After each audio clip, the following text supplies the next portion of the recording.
ان کے گھر میں کھانا پکا ہے یا نہیں پکا, جو کہ پہلے ہمیں نہیں پتا تھا کہ میرے نیبر میں کتنے لوگ رہتے ہیں, کیونکہ اب ہمارے دل میں کہیں نہ کہیں خوف آ گیا ہے, اللہ کا خوف آ گیا, اس وائرس کی وجہ سے آ گیا ہے. تو اس لیے ہم یہ دیکھتے ہیں کہ مجھے جواب دہ ہیں, مجھے بننا ہے, مجھے جواب دینا ہے, تو مجھے کیا کرنا ہے, میں اپنے نیبر کا بھی خیال رکھوں. نیبر ہمسائے کے کیا حقوق ہیں, کیا بتائے گئے اسلام میں. اس کے علاوہ ہم جو ہمارے جو متحد کام کرتے ہیں, جنہیں اسلام میں پہلے وقتوں میں غلام کہا جاتا تھا, اب ہم انہیں سرونٹ کہتے ہیں یا ہم اپنے نوکر کہتے ہیں, جن میں میرے معزز جو بہن بھائی جو ہماری خدمات کر رہے ہوتے ہیں, گھر میں موجود ہوتے ہیں, چاہے وہ ڈرائیور ہیں, چاہے وہ آپ کے کھانا پکانے والے ہیں, یا آپ کے یونٹ پہ کام کرنے والے ہیں, یا آپ کی فیکٹری میں کام کرنے والے ہیں, ان کے کیا رائٹس ہیں, باس کو کس طرح سے بیہیو کرنا چاہیے, کیونکہ اسلام میں ہر کسی کا اگر رائٹ بتایا گیا ہے تو آپ کی رسپانسبلٹیز بھی بتائی گئی ہیں, آپ کے فرائض بھی بتائے گئے ہیں. آج ہم رائٹس کی تو بات کرتے ہیں کہ یہ میرا رائٹ ہے, لیکن ہم یہ نہیں کہتے کہ یہ میرا فرض ہے, یہ میرے فرائض ہیں. ہم کیوں اپنے فرائض پورے نہیں کر پاتے؟ ان چیزوں کے بارے میں بھی ہم بات کریں گے. اس کے علاوہ جب سے کرونا وائرس آئے ہیں, میں نے جو ڈیزائنر ہیں میں ان کو اپریشیٹ کرنا چاہوں گی, بڑا انہوں نے پارٹیسپیٹ کیا ہے جی. کرونا وائرس میں جو کٹس استعمال ہوتی ہیں, جو ڈاکٹر حضرات پہن رہے ہیں, وہ اسٹچ کر رہے ہیں. مجھے اتنی خوشی ہو رہی تھی کہ وہ لوگ کتنے رحم دل ہیں, کس طرح سے وہ لوگ کام کر رہے ہیں, بلکہ دوسروں کو بھی انوائٹ کریں کہ آئیے ہماری یونٹ پہ بیٹھیے, اسٹچ کیجیے اور ڈاکٹرس کو دیجیے, ڈونیٹ کیجیے, پولیس افسران کو دیجیے. وہ آج کل کیا کام کر رہے ہیں, کیونکہ رمضان تو سٹارٹ ہو چکا ہے. جیسے ہی رمضان آیا کرتا تھا تو ہم کیا کرتے تھے, ہمارے ڈیزائنرز کی جو ذمہ داریاں تھیں وہ بہت زیادہ ہو جاتی تھی, بہت زیادہ پریشر ہوتا تھا کہ اب کیسے کپڑے بنانے, کیونکہ عید آنے والی ہوتی ہے اور عید پہ ہمیں اچھا لباس پہننے کا حکم بھی دیا گیا ہے. تو کیسا لباس پہننا چاہیے ہمیں, اس بارے میں بھی ہم بات کریں گے. اور اس کے علاوہ کرونا وائرس کی وجہ سے جو پرابلمز آئی ہیں, جو لاک ڈاؤن آیا ہے, جو کاروباری حضرات کو نقصان ہوا ہے, اس بارے میں بھی ہم بات کریں گے. میں ویلکم کرنا چاہوں گی اپنے بڑے پیارے مہمان کا, جو آج ہمیں بتائیں گے کہ تقویٰ کیا ہے. اس کے علاوہ بھی بہت سی باتیں جو آج ہم ان سے سیکھیں گے. میں ویلکم کرنا چاہوں گی پروفیسر محمد فیاض بشیر قادری کا. بہت شکریہ جناب آپ کا, آپ کی قیمتی وقت کا, آپ نے ہمیں اپنا قیمتی وقت دیا. اور ان کے ساتھ ہمارے بڑے پیارے مہمان ہیں جی, اتنے زبردست ڈیزائنر ہیں. آپ کا رنگ کالا ہے, آپ گورے ہیں, آپ براؤن ہیں, کوئی فرق نہیں پڑتا. وہ کہتے ہیں اللہ تعالیٰ نے ہر انسان کو اتنا خوبصورت بنایا ہے, صرف آپ کو تھوڑا سا طریقہ ہونا چاہیے کہ آپ کو کون سے کلرز پہننے ہیں, آپ کو کس طرح سے کپڑے پہننے چاہیے. کیونکہ اسلام میں یہ کوئی کانسیپٹ نہیں ہے کہ خوبصورت جو لوگ ہوتے ہیں وہ گورے ہوتے ہیں, ایسا کچھ نہیں ہے. ہم نے کیا کرنا ہے, آج ہم نے ان سے سیکھنا ہے, کیونکہ کرونا وائرس بھی آ گیا, عید بھی آنے والی ہے, شاپس کھلی نہیں, ڈیزائنرز اگر کام کر بھی رہے ہیں آن لائن تو ان کے لیے بھی مشکل ہے, لیس والی شاپ نہیں ہے, کلر کرنے والی شاپ بند ہے. تو آج ہم ان سے پوچھیں گے کہ کون سے کپڑے پہننے چاہیے. عید بھی آنے والی ہے, خوبصورت دن ہوگا, اللہ کی یہ جو ہم نے عبادات کی ہوگی اس کے بعد میں ایک آپ کو انعام ملتا ہے نا, وہ والا دن ہوگا. اس دن آپ کو کیسے کپڑے پہننے چاہیے. میں ویلکم کرنا چاہوں گی اپنے بڑے پیارے مہمان کا, وارڈروب کنسلٹنٹ ہے حامد سعید صاحب. ویلکم ٹو دا شو سر, کیسے ہیں آپ؟ بہت اللہ کا شکر ہے اور بہت بہت شکریہ آپ نے دوبارہ مجھے انوائٹ کیا سر. بہت شکریہ. مجھے ایسے لگتا ہے جیسے جس لائک مائی ہوم, اتنی بار سر بالکل ایسا ہی ہے, اور ہم بھی اتنے خوش ہوتے ہیں کیونکہ ہم چاہتے ہیں, ہماری آڈینس چاہتی ہے کہ ہمیں بے شک شاپس بند ہیں لیکن ہمیں انفارمیشن ملتی رہے کہ ہم گھر بیٹھ کے کیا کیا کر سکتے ہیں. سر کیسا جا رہا ہے آپ کا رمضان؟ پہلے تو آپ کو بہت بہت مبارک ہو. جی خیر مبارک, آپ کو بھی بہت بہت مبارک ہو. دیکھیں رمضان جیسے آپ نے بڑی اچھی اوپننگ اسٹیٹمنٹ میں آپ نے کہا ہے کہ یہ ٹائم جو ہمیں ملا ہے یہ اللہ تعالیٰ نے ایک اسپیشل ہمیں ٹائم دیا ہے اللہ سے کنیکٹ کرنے کا, کیونکہ کافی وقت ہے گھر میں, وقت ہم جو اسپینڈ کر رہے ہیں. تو ریفلیکشن کے پوائنٹ آف ویو سے تو بے شمار چیزیں جن کے بارے میں نے سوچا ہے, بلکہ ٹائم اتنا ہے کہ آدمی اپنی پوری لائف کے بارے میں سوچ سکتا ہے. بالکل, کہ کہاں سے شروع ہوئی, کیا ہوا, کہاں پہنچا, کیا کھویا اور کیا پایا. تو اس میں جو ہے بے شمار چیزیں جو ہیں وہ ریئلائز کی کہ ایک تو یہ ہے کہ دین کے ساتھ, اللہ کے ساتھ جو کنیکشن تھا, جو ہونا چاہیے تھا, وہ نہیں ہوا. مجھے یاد ہے نیو یارک میں ایک بار میں نے اپنے ابو کو بلایا, تو ہم ایک جگہ ہے وہاں ویرزونا برج, بہت ہی ٹرینکوائل جگہ ہے, بہت ہی خوبصورت جگہ. یہ ایسی جگہ ہے جہاں پہ آپ بیٹھتے ہیں, شپس دیکھ سکتے ہیں جو ہرے آتے ہیں یورپ سے بھی اور مڈل ایسٹ سے بھی, یہ بحری جہاز جنہیں کہتے ہیں, اور وہ وہاں سے گزرتے ہیں. تو میں اپنے ابو کے ساتھ بیٹھا ہوا تھا, تو میں نے ان سے پوچھا, میں نے کہا ابو آپ کی زندگی میں سب سے بڑا ریگریٹ, افسوس کیا ہے؟ تو یہ میں نے کویشچن کر کے تو میں اب سوچ رہا ہوں کہ دیکھتا ہوں کہ وہ کیا جواب دیتے ہیں. اور میرے ذہن میں بے شمار چیزیں چل رہی ہیں کہ یہ کیا کہہ سکتے ہیں کہ شاید میں اتنا پڑھا لکھا نہیں, یا وہ یہ نہیں کر سکے, ہم وہ نہیں کر سکے. تو میرے ذہن میں وہ ہے, امی میری اس وقت بیچاری دنیا سے چلی گئی تھی, میں کہ شاید ان کے بارے میں کوئی بات کریں. تو سوچ کے انہوں نے پھر جب بولے تو مجھے کہنے لگے کہ پتہ ہے مجھے کس بات پہ افسوس ہے, مجھے اس بات پہ افسوس ہے کہ یار میں آپ لوگوں کو یعنی بچوں کو اللہ کے اتنا قریب نہیں کر سکا جتنا مجھے کرنا چاہیے تھا. یہ زندگی میں ایٹ دی اینڈ بندہ یہ سوچنا شروع کرتا ہے. تو میں کہتا ہوں کہ اللہ تعالیٰ نے یہ موقع دیا ہے اور ہم یہ سوچیں کہ ہماری لائف جو ہے کتنی اللہ سے کنیکٹڈ ہے, اور یقین کریں کہ یہاں ہو جاتا ہے. مثلا ہم تجارت کرتے ہیں, بزنس مین ہوں, ہم چیزیں بناتے ہیں, کپڑے بناتے ہیں, کپڑے ہم بیچتے ہیں آبویسلی. تو کہتے ہیں نا ناپ تول میں فرق نہیں کرنا چاہیے. تو ہمارا ناپ تول کیا ہے؟ ہمارا ناپ تول تو یہ ہے نا کہ جو چیز ہم نے کسٹمر کو پرومس کی, ہم نے کہا یہ کپڑا ہوگا, یہ کلر ہوگا, یہ ڈیزائن ہوگا, اس پہ یہ والا کام ہوگا, اتنا کام ہوگا. تو اگر ہم وہ کر کے نہیں دیتے تو پھر ناپ تول میں تو فرق آ گیا. بالکل. تو یہ چیزیں ریئلائز کی ہیں. پھر اس کے بعد موقع ملا ہے کہ جو ہمارا سٹاف ہے وہ ہم اس طرح کام نہیں کر سکتے, لیکن فون پہ بات ہوتی ہے تو ہم ان کے ساتھ بھی ساری ریویژن کی ہے کہ یار دیکھو آپ کے پاس ایک چیز بننے کے لیے آتی ہے, اس کے اوپر لکھا ہوا ہے کہ کسٹمر نے یہ کہا ہے, اس نے کہا پاکٹ نہیں لگانی تو آپ پاکٹ لگا دیتے ہیں, یا اس نے کہا کہ پاکٹ 2 لگانی ہے آپ 1 لگا دیتے ہیں. پھر آپ کہتے ہیں چلاؤ کر دو, کوئی بات نہیں, اس کو کون سا پتہ چلے گا. بالکل. تو دیکھیں وہ دیکھنے والا تو دیکھ رہا ہے نا, اللہ کو تو پتہ لگ جائے گا. تو یہ ساری چیزیں جو ہے نا اس کو سارا ایک قسم کا جو ہے نا سمجھ لیں کہ پوری ایک لائف کی ریفلیکشن, کام کیسے کیا, پھر دوسروں کے ساتھ سلوک کی آپ نے بات کی, سلوک کیسا ہے, ہمارا اخلاق کیسا ہے, اگر ہمارے پاس کسٹمر آتا ہے ہم اس سے کیسے بات کرتے ہیں. میں ہمیشہ یہ سوچتا ہوں کہ جو کسٹمر ہمارا ہے وہ ہمارا مہمان ہے. بالکل.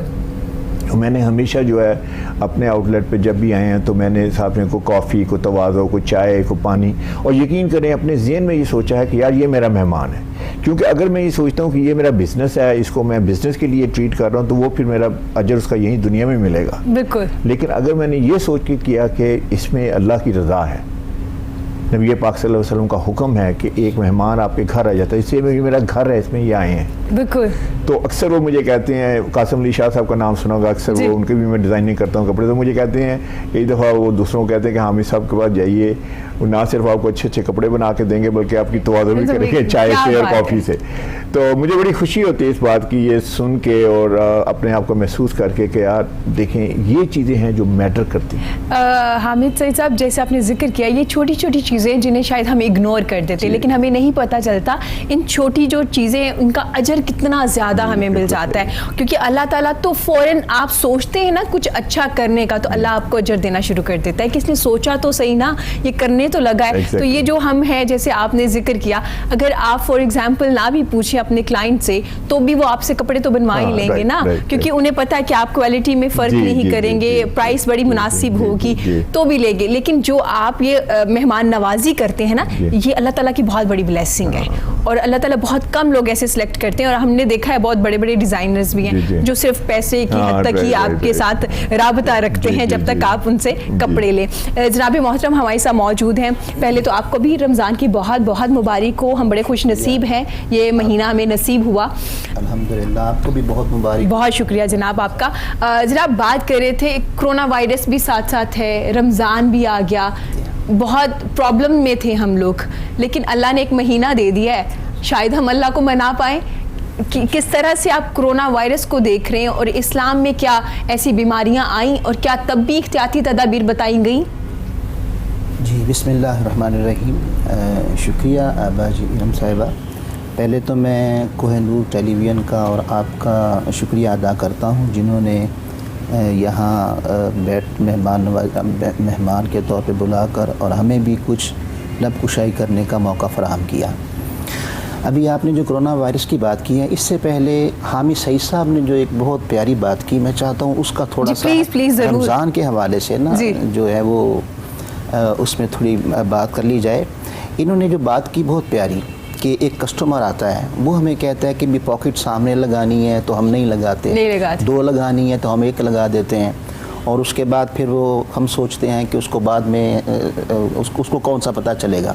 اللہ ہمیں دیکھ رہا ہے. دراصل جب رمضان آتا ہے تو اللہ رب العزت نے رمضان میں یہ جو کانسیپٹ ہمارے اندر آ گیا ہے، حدیث پاک بھی ہے کہ آقا علیہ الصلوۃ والسلام نے فرمایا من صام رمضان ایمانا و احتسابا، جس نے رمضان کا روزہ رکھا. اب یہاں دو لفظ استعمال ہوئے ہیں، ایمانن، ایک ہے ایمان کی حالت میں، اگلا ہے احتساباً، اپنا محاسبہ کرتے ہوئے، احتساب کرتے ہوئے. پھر کہا غفر لہ ما تقدم من ذنبہ، تو اس کے جتنے پچھلے گناہ ہوتے ہیں وہ اللہ تعالیٰ سارا معاف فرما دیتا ہے. اب ہمارے ہاں اس حدیث پاک کا مفہوم صحیح نہیں لیا گیا، جس سے کانسیپٹ یہ بن جاتا ہے کہ 11 ماہ اللہ کی نافرمانی کریں.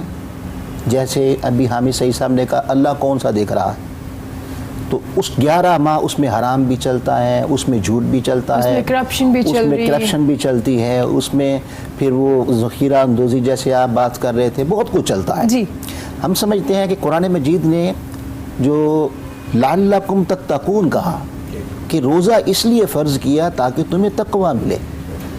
اب دیکھیں تقوی کیا ہے، تقوی اسی کا تو نام ہے کہ آپ کو کوئی نہیں دیکھ رہا مگر وہ دیکھ رہا ہے. آپ کے اندر یہ تصور پک جائے، آپ کی روح میں، آپ کے قلب میں، آپ کے باطن میں، آپ کی سوچوں میں ایک ہی ذات سما جائے کہ وہ مجھے دیکھ رہا ہے.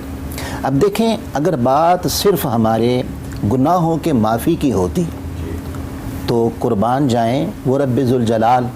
بنی اسرائیل آقا علیہ السلام نے فرمایا کہ بنی اسرائیل کی طوائفہ اگر ایک کتے کے بچے کو 2 گھونٹ پانی پلا دے تو اس کی رحمت کا سمندر یہ ہے کہ اسے معاف کر دیتا ہے. کیا بات. کوئی 100 قتل کر دے اور اس کی رحمت کو پکارے تو اس کی رحمت جوش میں آ جائے تو معاف کر دیتی ہے. تو بات معافی کی نہیں ہے رمضان میں، بات تربیت کی ہے. تربیت کی بات یہ ہے کہ تقوی. اب دیکھیں نا آپ نے روزہ کیا رکھا، اگر خالی معافی اس نے دینی تھی تو اللہ پاک کہہ دیتا چلو بھئی تم میرے محبوب کے غلام ہو. اور پھر یہ فرمایا یرید اللہ بکم الیسرا، اللہ تمہارے لیے آسانی چاہتا ہے. اب یہ کیسی آسانی ہوئی کہ آپ رات کے 3 بجے اٹھیں، 3 بجے اٹھیں. انسان کی فطرت ہے وہ آرام کرنا چاہتا ہے، وہ کہتا نہیں 3 بجے اٹھو. جو 3 بجے نہیں اٹھتا اور اذان سے پہلے نہیں اٹھتا اس کا روزہ ہی نہیں ہے. بالکل.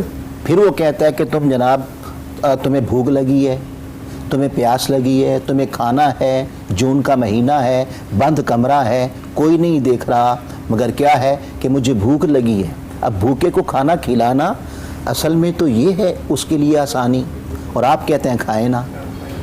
دراصل وہ ہماری تربیت کرنا چاہتا ہے. اب روزہ کیا ہے کہ تہجد میں اٹھو. تہجد میں کیوں اٹھا رہا ہے؟ وہ چاہتا ہے کہ ہر شخص نمازی بن جائے. کیا بات ہے. فجر پڑھے. اور آقا علیہ السلام نے فرمایا کہ منافق کے لیے 2 نمازیں باری ہوتی ہیں، ایک فجر ایک عشاء. ادھر فجر میں تہجد کے وقت اٹھا دیا اور ادھر عشاء کے ساتھ 20 رکعت اور ملا دی تاکہ 5 گانا نماز کا پکا پابند کر دیا جائے. پھر تقوی کیا ہے؟ اسی چیز کا نام کہ اللہ دیکھ رہا ہے. اب دیکھیں نا میں صبح سے بھوکا ہوں، پیاسا ہوں، مجھے پیاس بھی ہے اور پانی بھی ہے، مجھے بھوک بھی ہے اور کھانا بھی ہے، طلب بھی ہے، لیکن بند کمرے میں کوئی نہیں دیکھ رہا. اور جو ہی میری بھوک، میری پیاس مجھے مجبور کرتی ہے کہ میں اس طرف مشروب کی طرف اپنا ہاتھ بڑھاؤں، جو ہی ہاتھ بڑھاتا ہوں تو رمضان آواز دیتا ہے. کیا بات. روزہ آواز دیتا ہے کہ بندے تجھے کوئی نہ دیکھے مگر وہ تو دیکھ رہا ہے. تو اسی کا نام تقوی ہے. اب یہ حلال، اب دیکھیں نا حلال سے روکا جا رہا ہے. مشروب حرام نہیں، روٹی حرام نہیں، جی طرح طرح کی ماشاءاللہ بریانی ہیں، کباب ہیں، آج کل سب کچھ بنتا ہے، حرام نہیں ہے. اس نے حلال سے روکا ہے. کیوں؟ اس لیے فرمایا لا تاکلوا اموالکم بینکم بالباطل، کہ اپنے مال ایک دوسرے کے ناجائز ذرائع سے نہ کھاؤ، وہ حرام ہے. مولا مجھ سے تو رہا نہیں جاتا، میں جس معاشرے میں پلا ہوں، اس معاشرے میں میری تربیت میں ایسے دیکھتا ہوں تو مجھ سے تو حرام سے بچا نہیں جاتا. اللہ پاک کہتا ہے اچھا تجھ سے نہیں بچا جاتا تو 1 مہینہ میں تیری حلال سے روک کر پریکٹس کروا دیتا ہوں. کیا بات ہے. تاکہ 11 مہینے تمہارے اچھے گزر جائیں. 1 مہینہ ٹریننگ ہوگی، 11 مہینے آپ کے وہ تصور کہ تمہیں جب حلال کی طرف تیرا ہاتھ نہیں اٹھ رہا تھا، تمہیں بھوک بھی تھی، طلب بھی تھی، مگر تمہیں روزہ کہہ رہا تھا کہ بندے کوئی نہ دیکھے، اللہ دیکھ رہا ہے۔ اب جب حرام ہے جس سے اس نے منع کیا ہے تو پھر اس کی طرف اگر ہاتھ اٹھ جاتا ہے تو اس کا مطلب یہ ہوا کہ آقا علیہ السلام نے فرمایا کہ بہت سے روزہ دار ایسے ہوتے ہیں انہیں بھوک اور پیاس کے سوا کچھ نہیں ملتا۔ تو یہ بڑی اچھی بات اپنا حامد سعید صاحب نے کی، تو میں نے چاہا تقویٰ کے حوالے سے اس کو بیان کر دیا جائے۔ حلال حرام کے بارے میں تھوڑا سا ایڈ کرنا چاہوں گا، حلال حرام کے بارے میں کہ ایک بڑے جو کعبہ کے تھے اپنا امام، وہ آئے تو اتفاق ملا، مجھے اتفاق ہوا کہ ان سے ملاقات ہوئی، بڑی پریولیج ملاقات تھی۔ تو میں نے ان سے پوچھا، میں نے کہا کچھ نصیحت کر دیں، تو انہوں نے کہا کہ ایک ہی نصیحت ہے، حلال و حرام میں تمیز کریں۔ اور پھر ساتھ میں مجھے پوچھنے لگے کہ آپ کیا کرتے ہیں؟ میں نے کہا میری تو ایک چھوٹی سی فیکٹری بھی ہے، ڈیزائنر ہوں، کپڑے وپڑے بناتا ہوں، وہاں بنتے ہیں کپڑے۔ تو آپ کے پاس امپلائیز ہیں؟ میں نے کہا جی امپلائیز بھی ہیں۔ تو کہنے لگے کہ اب آپ کو پتہ ہے کہ امپلائیز جو ہیں موسٹلی پورا اپنا کام نہیں کرتے، اگر 8 گھنٹے کا کام ہے تو 8 گھنٹے کا کام نہیں کرتے۔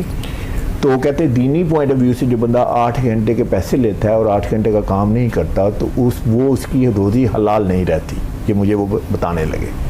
تو میں نے کہا سر ٹھیک کہہ رہے ہیں آپ، لیکن ہم نے کبھی اس پوائنٹ آف ویو سے زیادہ سوچا نہیں ہے۔ تو کہنے لگے دیکھیں آپ ایک بات کا خیال رکھیں کہ آپ کو پتہ ہے کہ آپ کے اپنے امپلائیز جو ہیں وہ 8 گھنٹے کا کام نہیں کر رہے، اس کا مطلب ان کی روزی حلال کی نہیں ہے، لیکن آپ ایک کام کر سکتے ہیں ایز اے تاجر، ایز اے بزنس مین، جو نہ صرف ان کی جو ہے جان بخشی بھی ہو جائے گی اور آپ کے لیے جنت میں گھر بھی بن جائے گا۔ تو میں نے کہا بتائیے؟ تو کہنے لگے جب اپنے تنخواہ دینا تو آپ ان سے یہ کہ اپنے مائنڈ میں یہ کہیں کہ میں نے ان کو معاف کر دیا۔ کیا بات ہے! تو ان کی روزی جتنی ہوگی وہ حلال ہو جائے گی، ان کی روزی حلال ہو جائے گی، اور آپ کے لیے اللہ تعالیٰ ایک آسانیاں کر دے گا جنت میں جانے کے لیے، ایک اسپیشل آپ کے لیے ایک محل کھڑا کیا جائے گا اگر آپ یہ یعنی ان کی ساری روزی آپ نے حلال کر دی۔ کیا بات ہے! تو یہ ہے حلال اور حرام کی تمیز جس کو ہمیں ڈیفینیٹلی جی انسان میں اور جانور میں اسی بات کا تو فرق ہے نا کہ اللہ نے ان جانور کو شعور نہیں دیا، انسان کو شعور دیا ہے۔ پھر جیسے آپ نے حلال حرام کی بات کی تو ہم نبی پاک صلی اللہ علیہ وسلم نے فرمایا ایک لقمہ ناجائز حرام کا اگر حلق سے اتر جائے 40 دن کی عبادت کو جلا کے راکھ کر دیتا۔ اب آپ دیکھیں باجی کہ کدھر گئی پنجگانہ نماز، کدھر گئے 30 روزے، بالکل صحیح کہہ رہے ہیں، کدھر گئے آپ کی قرآن کی تلاوت، کدھر گئی آپ کی تسبیحات نوافل، کدھر گیا آپ کا حج؟ ایک لقمے نے اتنی تباہی مچا دی کہ اس نے جو کچھ تھا جلا کے راکھ کر ڈالا۔ اب وہ سارا کچھ اگر جلا کے راکھ کر ڈالا ہے تو پھر اس کے بعد آپ کے پاس کمائی کیا رہ جاتی؟ کچھ بھی نہیں رہ گیا، کچھ بھی نہیں رہ جاتا۔ تو یہ تو حلال حرام یہ ہے، یہ انسان کے لیے تمیز ہے، جانور اور انسان کا فرق ہی یہ ہے۔ ٹھیک ہو گیا پروفیسر صاحب، یہاں پہ میں سوال ایک کرنا چاہوں گی کیونکہ آپ حلال اور حرام کی تمیز کے بارے میں بتا رہے ہیں، کیسے فرق کر سکتے ہیں۔ اگر فار ایگزامپل میں نے یہ ایک بک بائی کی ہے خود 30 روپے کی، اب میں اس کو بیچنا چاہ رہی ہوں اپنی شاپ پہ یا اپنی فیکٹری میں یا کسی بھی جگہ پہ، اب مجھے کتنے % پروفٹ رکھنا چاہیے؟ یا مجھے اگر یہ لگ رہا ہے کہ جو میرے کلائنٹ ہیں یا جو خریدار ہیں وہ اچھے خاصے ریچ ہیں اور وہ اس کو 100 روپے کی یا 200 روپے کی خرید سکتے ہیں، تو کیا میں بیچ سکتی ہوں؟ اپنی مرضی سے پروفٹ رکھیں یا ایک فکس کر دیا گیا ہے پروفٹ کے کتنے % آپ ایک چیز میں پروفٹ لے سکتے ہیں؟ جی ارم باجی آپ نے بہت ہی اہم اور ایک ہمارے معاشرتی جو ہے ہمارے معاشرے میں ایک چل رہا ہے اس کے متعلق سوال کیا، میں اپریشیٹ کروں گا اس کو اس پر آپ کو۔ اس میں یہ ہے کہ ہمارا معاشرہ صرف سود کی طرف اتنا سمجھتا ہے کہ شاید وہ حرام ہے، وہ حرام ہے، اس میں آ کے سوالات جواب کرتے ہیں۔ حالانکہ قرآن مجید نے جہاں سود کو حرام کہا ہے وہاں فرمایا، جو میں نے پہلے عرض کیا آیت مبارکہ پڑھی، فرمایا لا تأکلوا اموالکم بالباطل، ان ناجائز باطل ذرائع سے نہ دوسروں کے مال کماؤ۔ اس میں صرف سود نہیں آتا، منافع خوری، اس میں منافع خوری بھی آتی ہے، اس میں ذخیرہ اندوزی بھی آتی ہے۔ اب آپ اپنے ملک کا حال دیکھ لیں، جیسے آپ کہہ رہے ہیں اپنے ملک کا حال دیکھ لیں کہ جو ہی رمضان ابھی طلوع نہیں ہوا تو ریٹ اور ہوتے ہیں، اور جو ہی رمضان طلوع ہو جاتا ہے تو آپ والا سوال پھر وہ اس کے کئی گنا اس کو ملٹی پلائی کر دیتے ہیں۔ تو یہ بھی ایک حرام کا ذریعہ ہے۔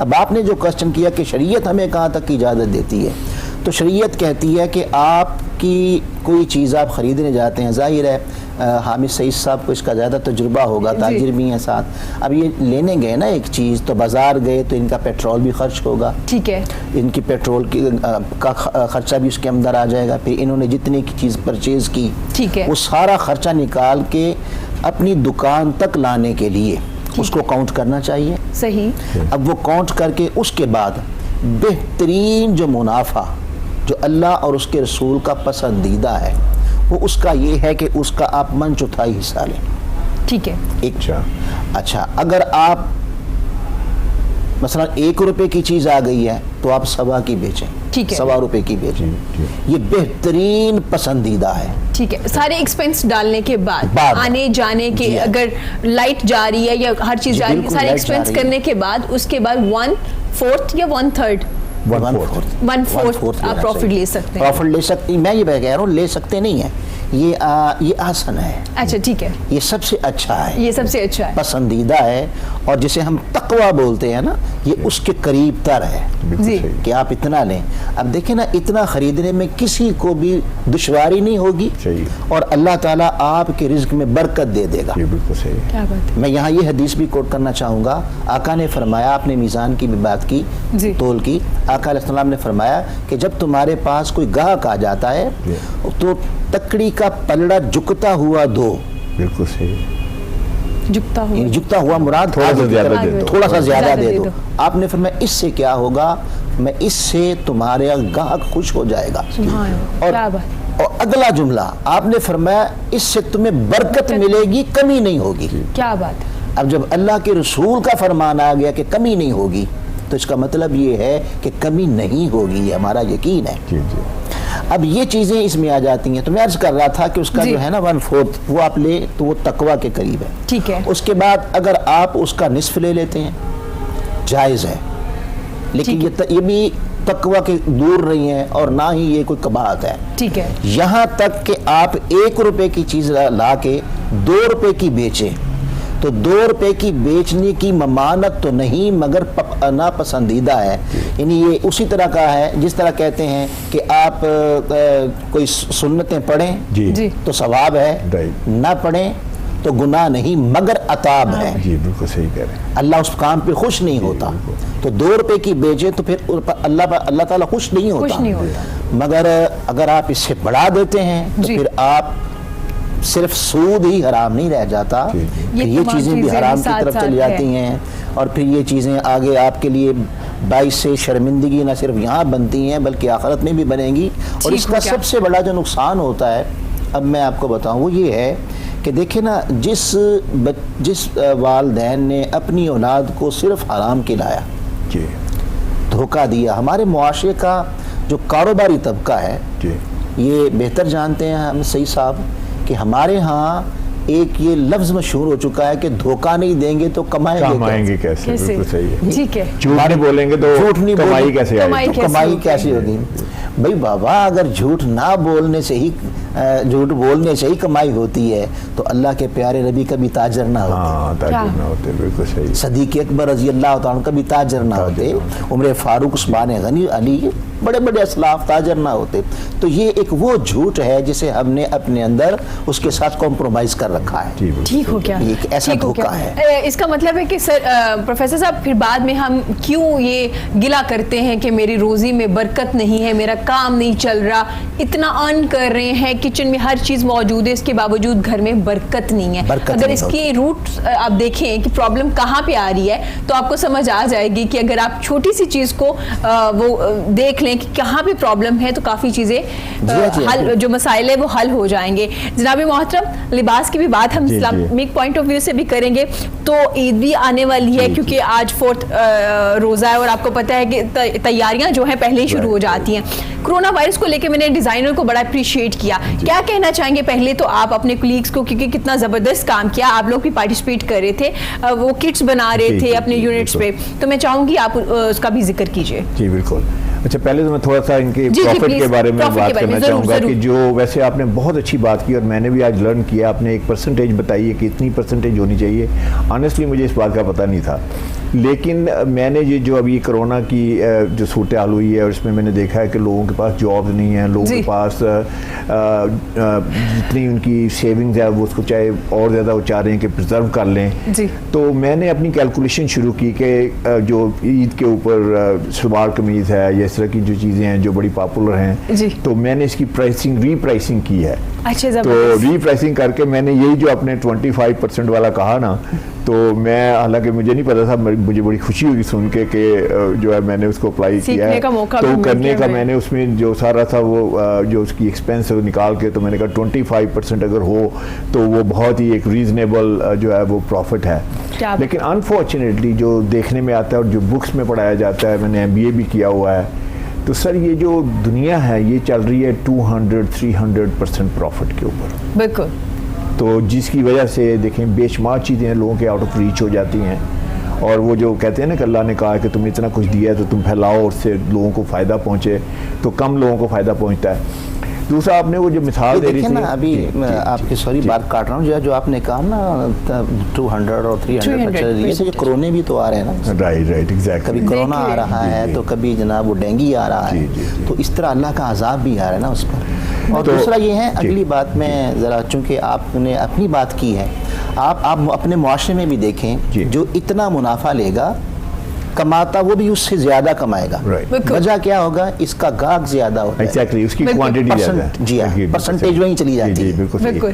بلکہ یہی میں نے نوٹ کیا کہ وہ آپ زیادہ لوگوں کو ریچ آؤٹ کر سکتے ہیں, آپ زیادہ لوگ افورڈ کر سکتے ہیں, تو آپ کا actually you can make more profit than you are making it previously. جی ہاں, اللہ راضی, عوام راضی, اور رزق بڑھ جائے گا, بھی زیادہ ہو جائے گا. اچھا, ایک اور چیز میں نے اسی میں تجارت میں تھوڑی سی مینشن کر دوں. موسٹلی لوگ کیا کرتے ہیں جن کی فکس پرائسز نہیں ہیں, وہ دیکھتے ہیں گاہک کیسا ہے, سائز اپ کرتے ہیں اس کو, اوپر سے نیچے دیکھتے ہیں, گاڑی میں آیا ہے, رکشے میں آیا ہے, موٹر سائیکل پہ آیا ہے, کیسے آیا ہے, اس کے حساب سے قیمت لگاتے ہیں.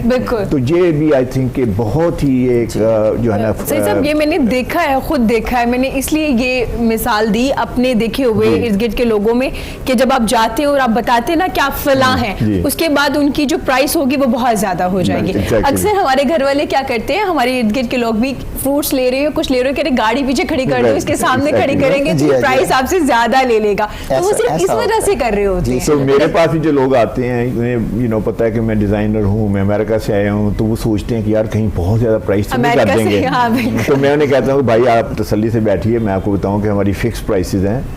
ویسے بھی دیکھیں اصول ہے ایک بزنس کرنے کا, جب آپ ایک فکس پرائس کر دیتے ہیں نا, آپ اس کا مطلب ہے کہ آپ سائز اپ نہیں کرتے لوگوں کو. آپ یہ نہیں دیکھتے کہ امیر ہے تو اس کو زیادہ چارج کر لو, یہ زیادہ لگ رہا ہے, غریب ہے تو اس کو, تو ایک ایکویلٹی آ جاتی ہے. اسی طرح یہ آپ نے جو بات شروع کی کہ ایک کاپی لینے کے جاتے ہیں یا ایک کتاب لینے کے جاتے ہیں, تو یہ ساری چیزیں جو ہیں یہ ہے کہ اگر آپ میرے خیال میں فکس پرائسز کر لیں, اور جتنی بھی فکس پرائسز والی شاپس ہیں لوگ میں سے بھی زیادہ کمفرٹیبل فیل کرتے ہیں. پتا تھا کہ یار سب کے لیے فکس پرائس ہے. تو لباس کے بارے میں تو بات پہلے تو میں دینی پوائنٹ آف ویو سے بات کروں گا. سر لباس اچھا پہننا چاہیے, صاف ستھرا پہننا چاہیے, صفائی کا بھی ہمیں کہا گیا ہے. تو میں چاہوں گی پہلے آپ لباس کے بارے میں بات کریں, پھر جناب سے رائے لیں گے. جی, لباس کے بارے میں پھر ہمارے 2 کوسچن بن جاتے ہیں. جی ٹھیک ہے. جیسے ابھی باجی ارم نے کہا کہ اچھا پہننا چاہیے, اور دوسرا یہ ہے کہ ہمارا سطر کیا ہونا چاہیے, کس قسم کا لباس ہونا چاہیے. تو اس پر سب سے پہلی بات یہ ہے کہ لباس اچھا پہننا چاہیے. جی, ہمیں دیکھیں نا, عیدین ہیں, عید آ جاتی ہے, تو ہمیں شریعت کہتی ہے کہ آپ نیا لباس پہنیں. بالکل. اور اگر آپ کے پاس نیا نہیں ہے تو آپ کیا کریں, جو آپ کے پاس پرانا پڑا اسے دھو کر نیا کرنے کی کوشش کریں.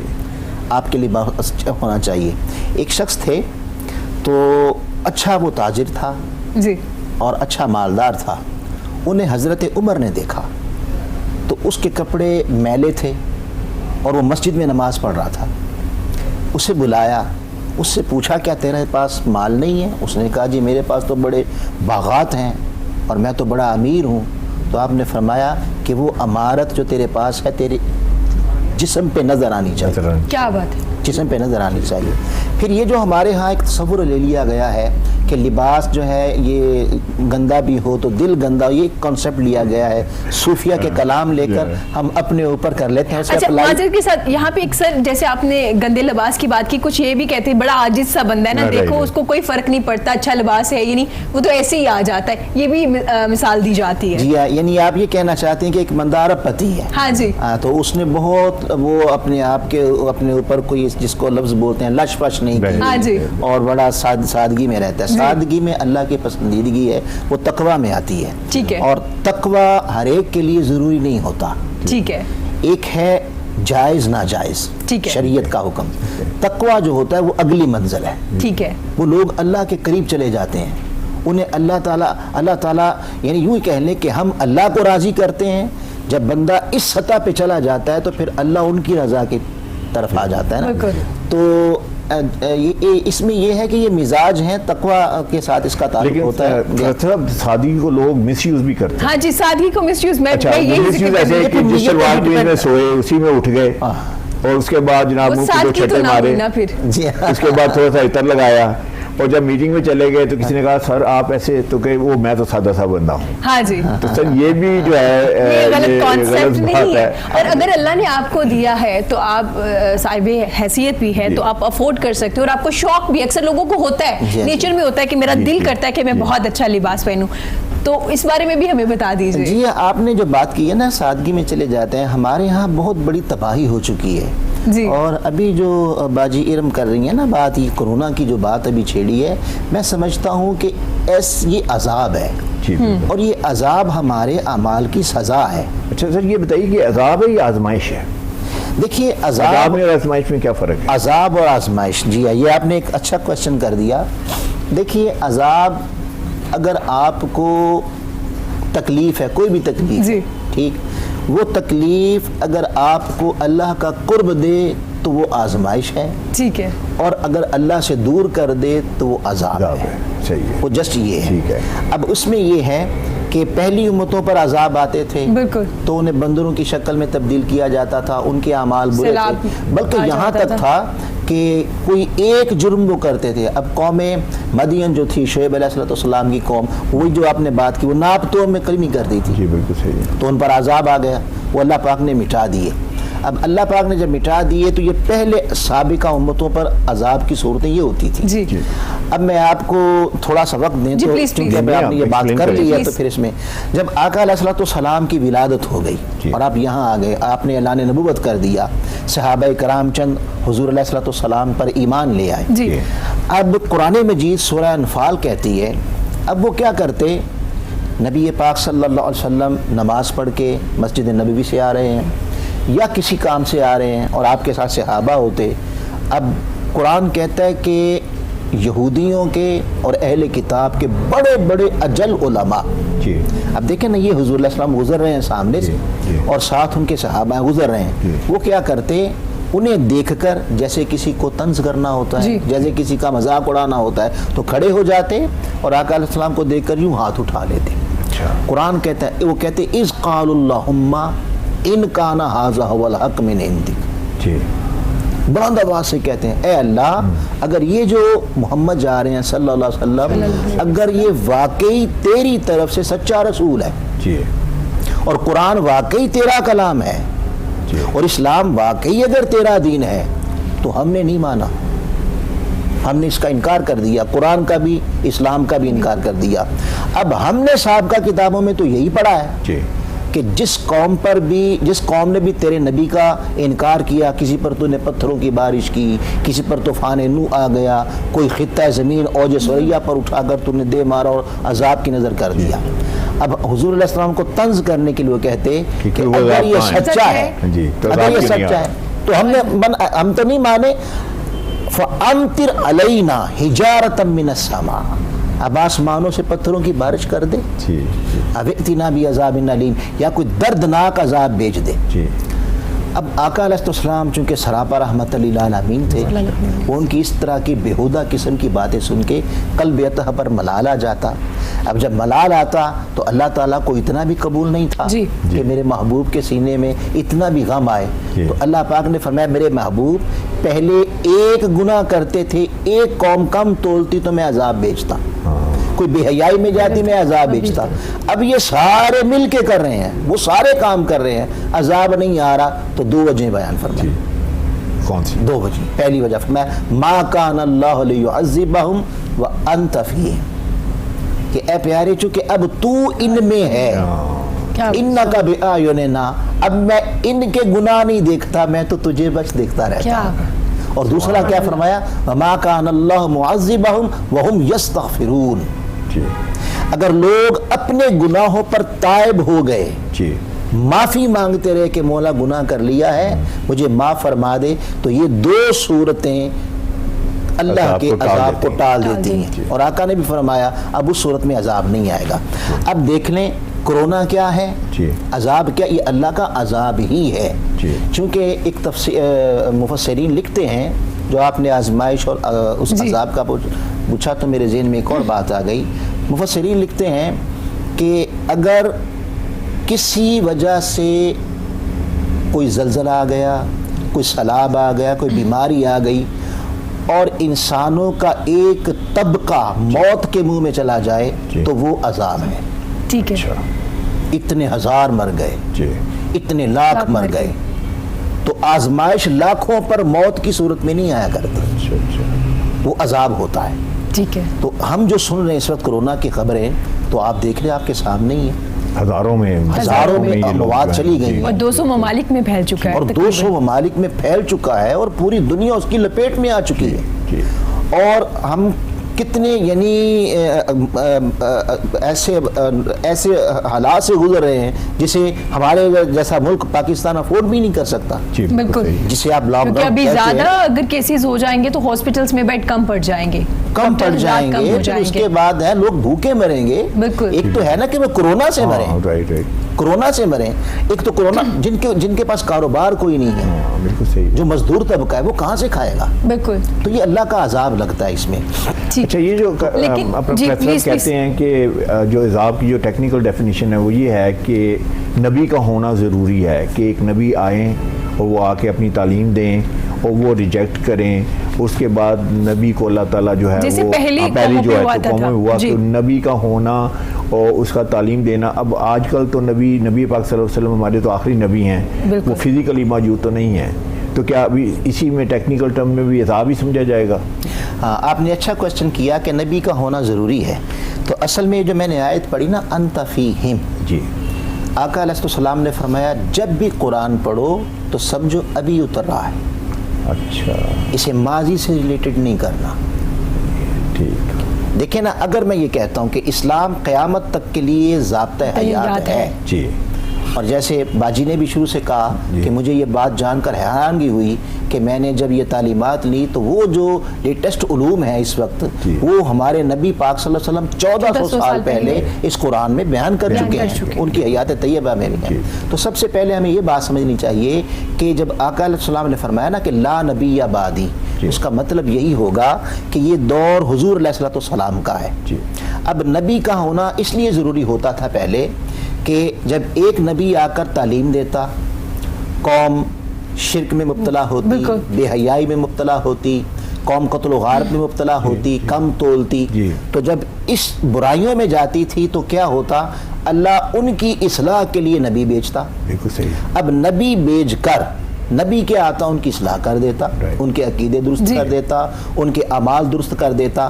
پھر جب نبی چلا جاتا, پھر ایک عرصہ گزرتا, اس عرصے کے گزرنے میں جنہوں نے اب نبی کے جانے کے بعد اس عرصے کے گزرنے میں جنہوں نے نبی کی تعلیمات کو ٹکرا دیا, اب یہ حامد صاحب یہ ایک نا فطری عمل ہے.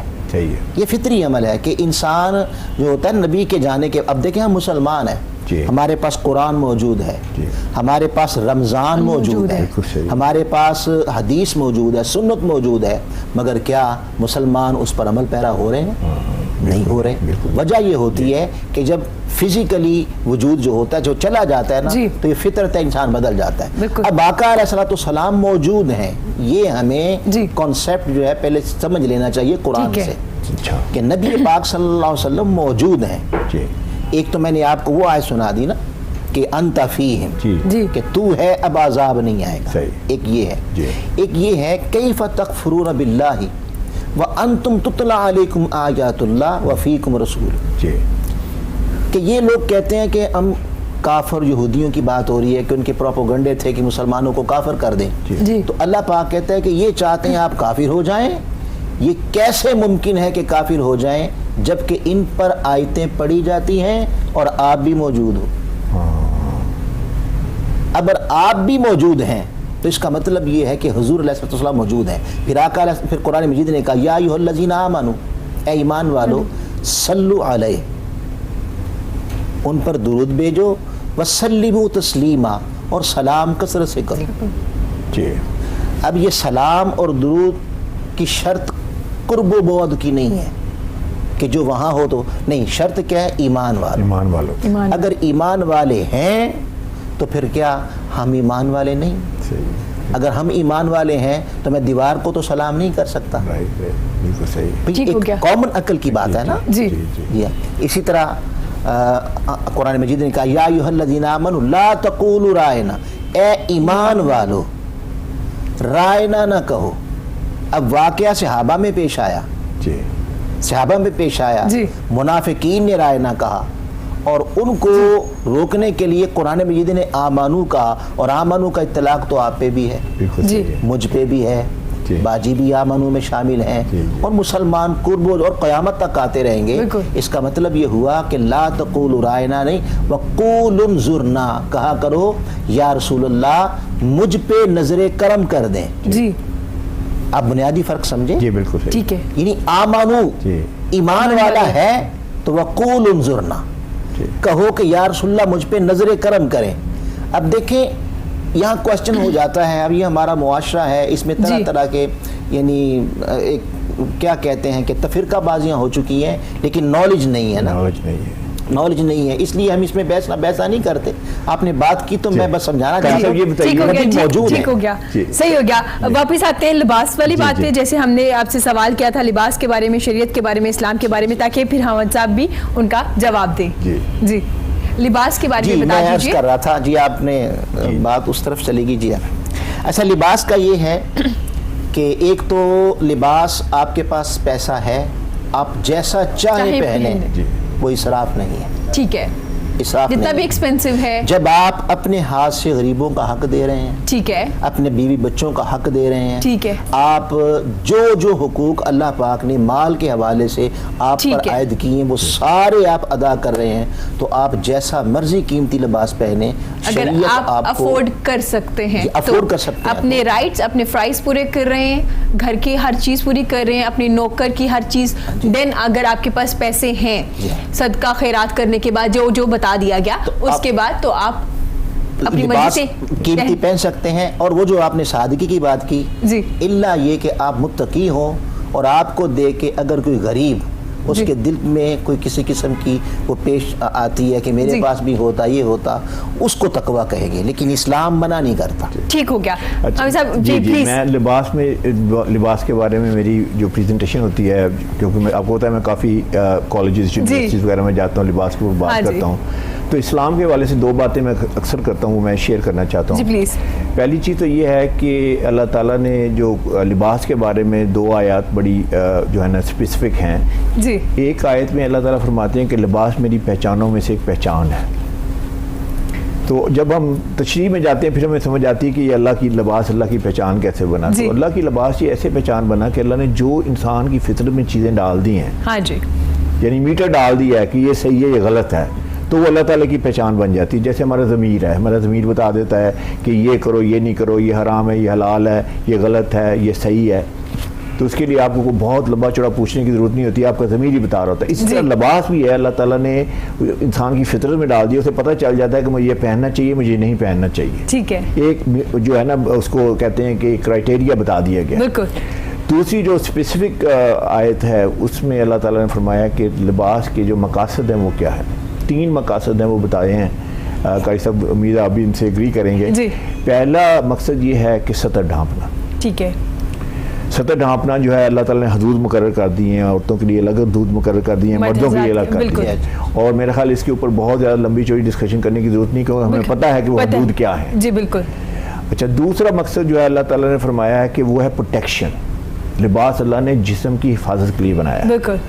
اچھا اس میں دیکھیں کہ اب ایک اشرف المخلوقات کو ہی بتایا گیا کہ لباس پہننا ہے, جانور لباس نہیں پہنتے, بالکل, چرند پرند لباس نہیں پہنتے. ان کا لباس کیا ہے؟ ان کا لباس ان کی جلد ہے, جی, ان کی سکن ہے, وہ ان کی بیوٹی کا جو ہے وہ ذریعہ بھی ہے اور ان کی پروٹیکشن کا ذریعہ بھی ہے. ٹھیک ہے. چیتے کو دیکھ لیں, اس کی کتنی خوبصورت کھال ہے. اس طرح پرندے کو دیکھ لیں, اس پرندے کے پر دیکھیں.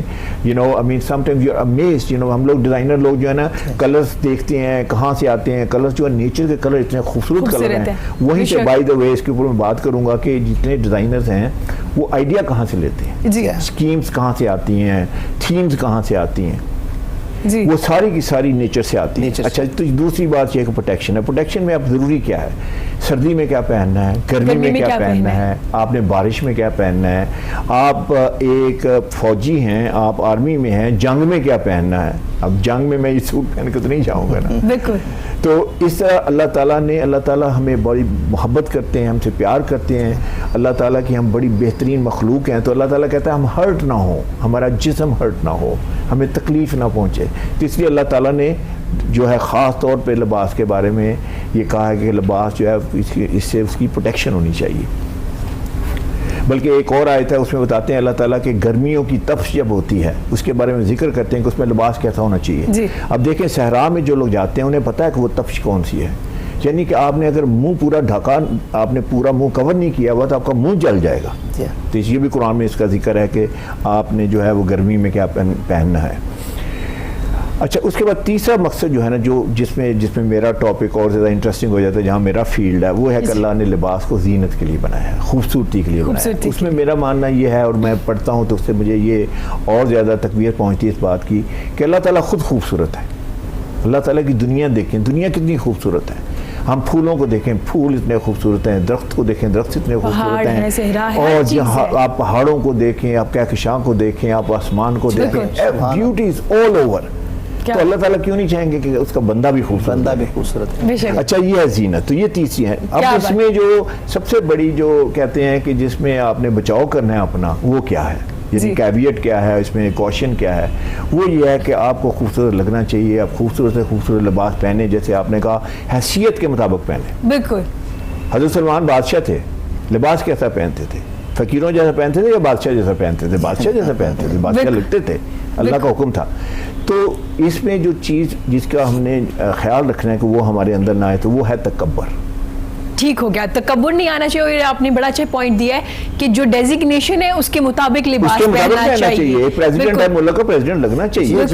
قاری صاحب, آپ قاری صاحب ہیں, آپ اتنے لوگوں کو خطاب کرتے ہیں, آپ کو قاری صاحب لگنا چاہیے. اگر آپ ایک عام آدمی بن کے آتے ہیں تو میرا خیال ہے آپ کا میسج جو ہے اتنا افیکٹو نہیں ہوگا. بالکل ٹھیک ہے, یہیں سے کنٹینیو کریں گے. یہاں وقت ہوا چھوٹی سی بریک کا, بریک کے بعد حاضر ہوتے ہیں, ہمارے ساتھ رہیے گا.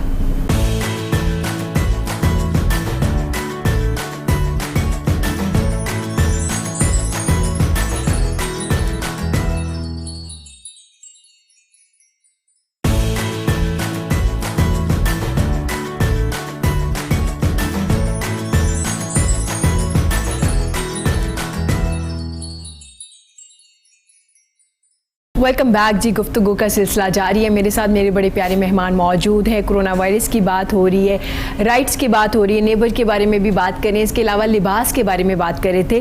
حامد سعید صاحب نے اتنے خوبصورت انداز میں آپ نے بیان کیا ہے کہ خوبصورت لباس پہننا چاہیے, لیکن اس کے بعد آپ نے بریک سے پہلے ذکر کیا کہ آپ میں غرور یا تکبر نہیں ہونا چاہیے. میں چاہوں گی وہیں سے کنٹینیو کیجئے, پھر پروفیسر صاحب سے بھی اس کے بارے میں رائے لیں گے. تکبر جو ہے نا, وہ میرے کہنے کا مقصد یہ تھا کہ اللہ تعالیٰ نے فرمایا ہے کہ جب تکبر انسان میں آتا ہے تو وہ اس کو فنش کر دیتا ہے, اس کو ڈسٹروائے کر دیتا ہے. تو تکبر آتا کیسے ہے؟ میں نے دیکھا ہے تکبر, یقین کریں میں امریکہ میں بڑی دیر رہا ہوں اور نیو یارک میں رہا ہوں.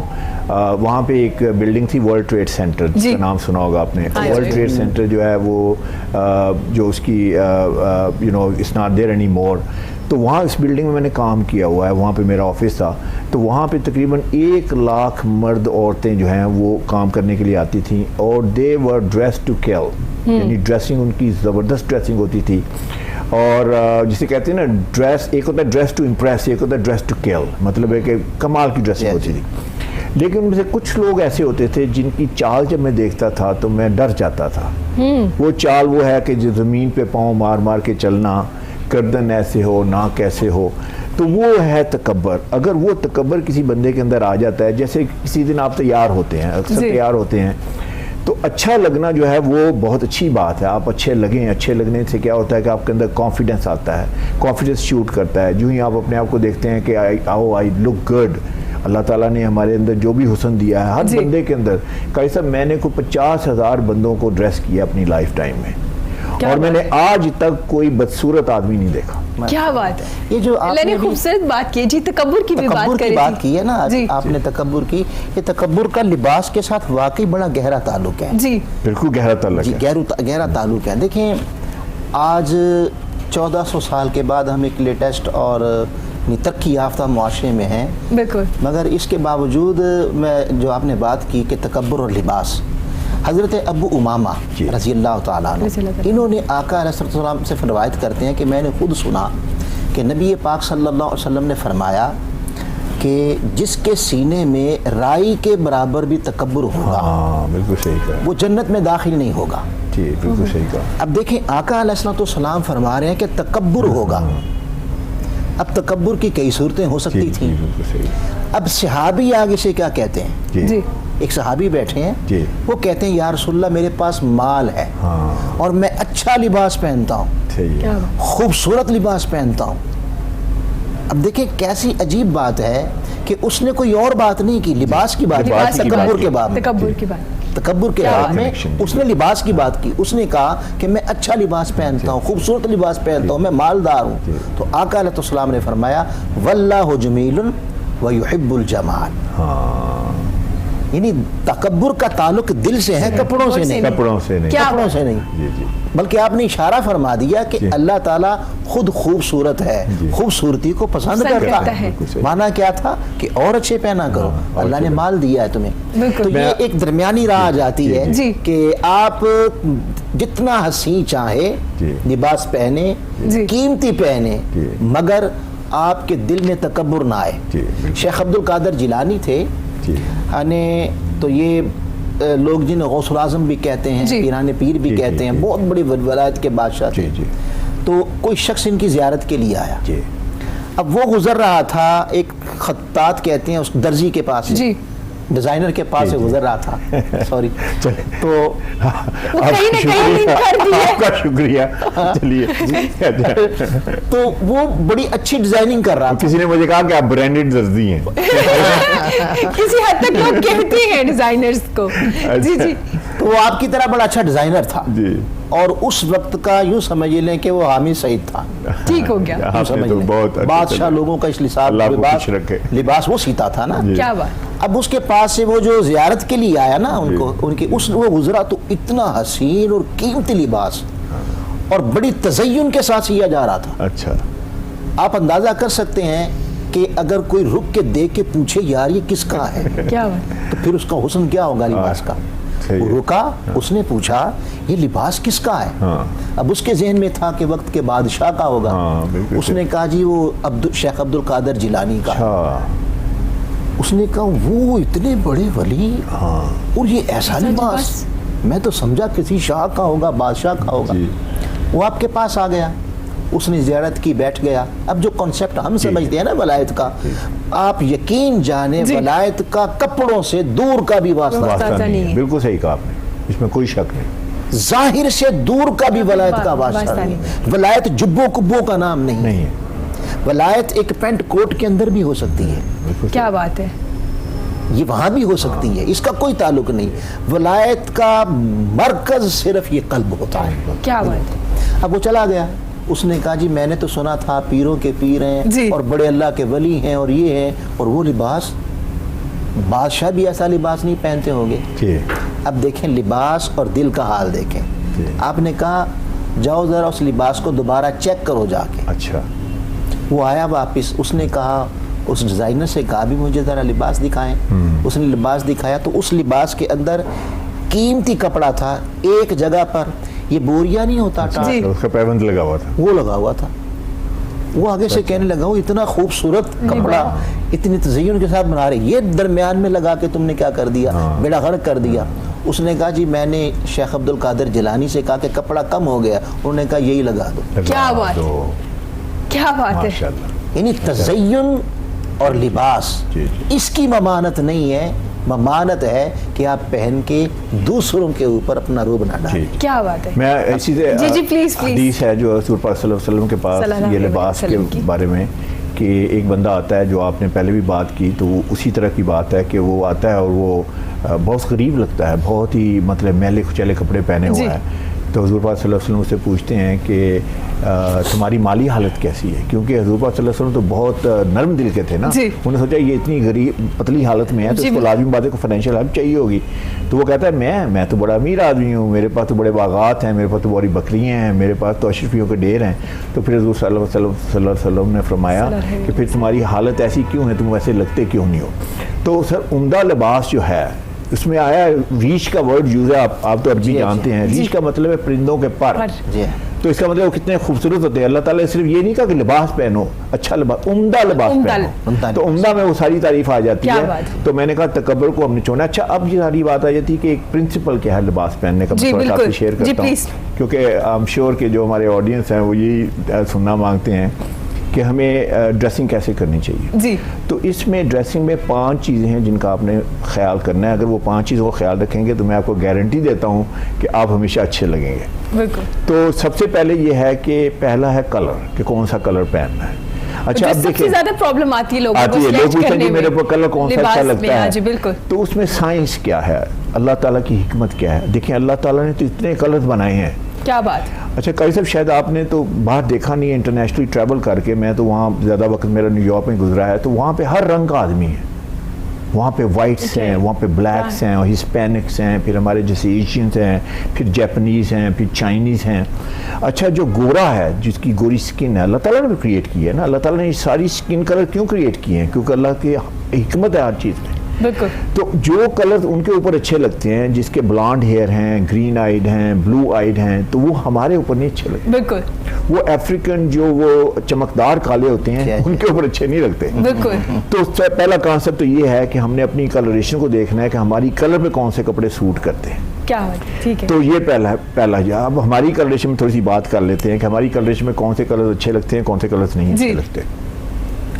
میرے پاس ایک کیونکہ کلائنٹس بھی آتے ہیں، لوگ مجھ سے کپڑے بھی بنواتے ہیں، ایڈوائس بھی لیتے ہیں. تو ایک صاحب آئے تو انہوں نے کہا اس سے پہلے کہ آپ مجھے کچھ بتائیں، یہ ایک پکچر ہے ذرا اسے دیکھیں، مجھے ایسے کپڑے چاہیے. اچھا وہ پکچر میں نے دیکھی تو میں نے کہا یہ تو گورا ہے، تو آپ مجھے کیا دکھا رہے ہیں؟ کہتے ہیں یہ کپڑے میرے اوپر کیسے ایسے لگیں گے. میں نے کہا یہ تو گورا ہے، گورے کے اوپر اچھے لگ رہے ہیں، آپ گورے ہیں. جی میں تو گورا نہیں ہوں. تو اس کے بعد وہ ایک اور پکچر نکالتا ہے، مجھے کہتا ہے یہ پکچر دیکھیں. تو وہ پکچر ڈمی کے اوپر تھی. تو میں نے کہا یہ تو ڈمی کے اوپر، آپ ڈمی ہیں؟ کہتے ہیں میں تو ڈمی نہیں ہوں. تو بیسیکلی یہ ہے کہ جو ہمارا آئی کلر، ہیئر کلر، سکن ٹون ہے، اس کے مطابق کپڑے ہمارے پہ سوٹ کرنے چاہیے. اچھا اس کا ٹیسٹ کیا ہے؟ میں ٹیسٹ بتاتا ہوں. جب آپ اچھا کلر پہنتے ہیں تو آپ کی سکن گلو کرتی ہے. ٹھیک ہے. آپ کا کلر آپ کی سکن پہ آتا ہے، ایک دم سے گلو کرتی، گلو جیسے چمکتی ہے. جی. اور اس کا اگر اپوزٹ کرتے ہیں تو وہ ڈائی کر جاتی ہے، پوری ڈیڈ ہو جاتی ہے آپ کی سکن. یا آپ زیادہ اس کے خواتین جو ہیں وہ زیادہ اس بات کا اندازہ ہے. اس کے ساتھ ساتھ قاری صاحب آئیز جو ہے نا وہ زیادہ وائبرنٹ ہو جاتی ہیں. اچھا. آئیز میں چمک آ جاتی ہے. اس کے بعد آپ کو کلر انرجی دیتا ہے. یہ کبھی آپ نے سوچا نہیں ہوگا. بالکل. اگر جب برائٹ کلرز پہنتے ہیں آپ کے جسم کے اندر جو ہے نا ایک سمجھ لیں کہ وہ کیمیکل ریئیکشن سمجھ لیں. بالکل. میں ایک ایڈ کرنا چاہوں گی، کلر تھیراپی بھی ہوتی ہے لوگوں کو انرجی دینے کے لیے، ڈپریشن کو کم کرنے کے لیے یہ تھیراپی کلر سے کی جاتی ہے. اچھا اب دیکھیں کہ اب اگر ایک بندہ ہے اس نے جو ہے اکثر ہمیں دیکھا ہے، سنا ہے کہ کئی دفعہ کہتے ہیں آج بڑے اچھے لگ رہے ہیں، آج بڑی اچھی لگ رہی ہے. ہوتا کیا اس وقت؟ ایکچولی اس نے اپنے رائٹ کلرز پہنے ہوئے تو اس وجہ سے آپ کی آئیز وائبرنٹ لگتی ہیں، آپ کی اسکن گلو کرتی ہے. تو جب آپ کپڑا خریدیں، کوئی بھی کپڑا، آپ مرد عورت ڈزنٹ میٹر، آپ اس کی اسکن ٹون کے پاس رکھ کے دیکھیں کہ کیسا لگ رہا ہے. 2 رنگ ہیں تو ایسے کر کے دیکھ لیں، ایک رنگ ادھر رکھ لیں، ایک رنگ ادھر رکھ لیں، دیکھیں کہ کیا کرتا ہے. جو کلر آپ کے پاس پرفیکٹ جو آگا وہ آپ کو وہ انرجی دے گا اور وہ آپ کے اوپر اچھا لگے گا، وہ کلر آپ نے لینا ہے. تو یہ اس میں کلر کی سائنس ہے.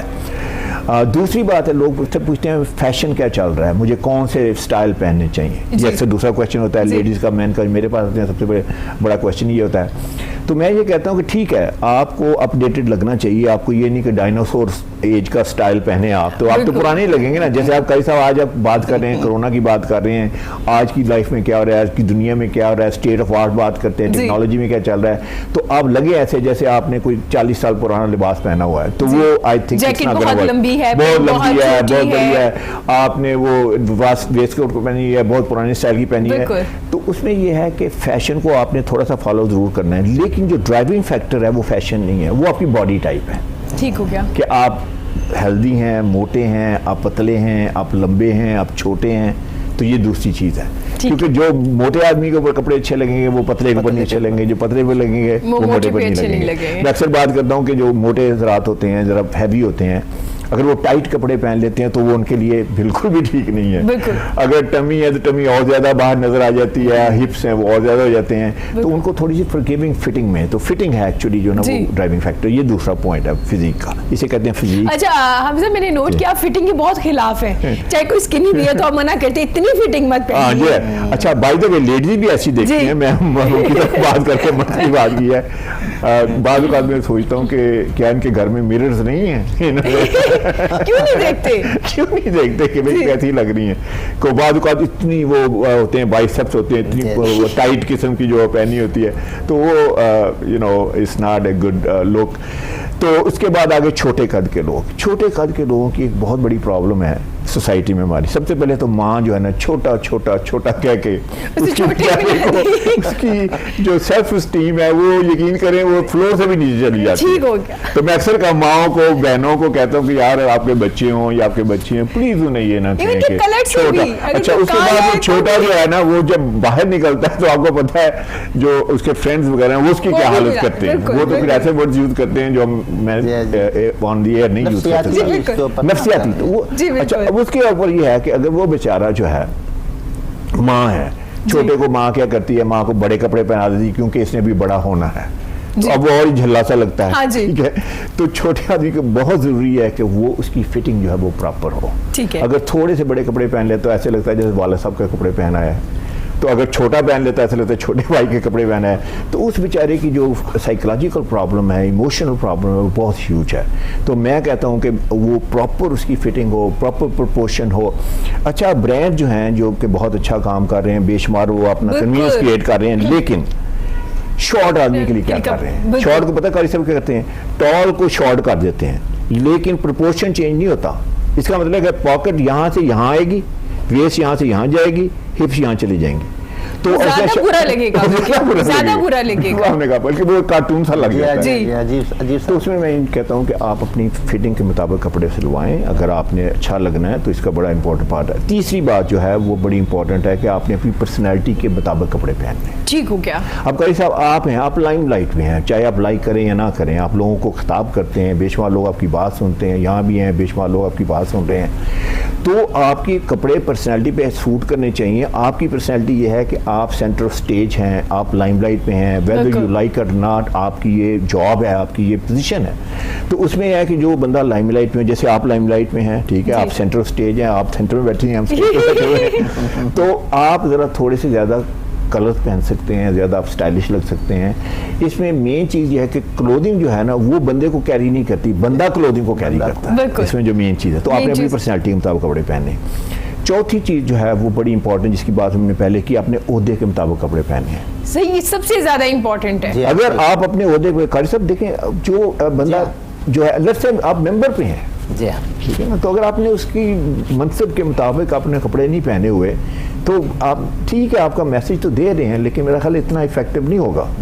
میں جب دیکھتا ہوں, یقین کریں, وائٹ شلوار کے میں جب دیکھتا ہوں جو ہمارے جو ہیں علماء اکرام پہنتے ہیں, اتنا خوبصورت کلر ہے وائٹ کے بارے میں. اس کے بارے میں یہ ہے کہ سر وائٹ جو ہے وہ ہے ٹرسٹ وردی, مجھے ٹرسٹ کا تو اس میں ہے کہ آئی ایم کریڈیبل, کہ میں کریڈیبلٹی اس میں فیکٹر ہے. پھر اس کے بعد ہے اس میں سفسٹیکیشن ہے, اس میں پیورنس ہے. میسج کلر بھی جو ہے نا, کلر جو میسج بھی دے رہے ہوتے ہیں, یہ میسج دے دیتے ہیں, کلر بولتے ہیں. تو سب سے بڑی بات یہ کہ ہمارے حضور پاک صلی اللہ علیہ وسلم کا جو موسٹ فیوریٹ کلر تھا وہ وائٹ تھا.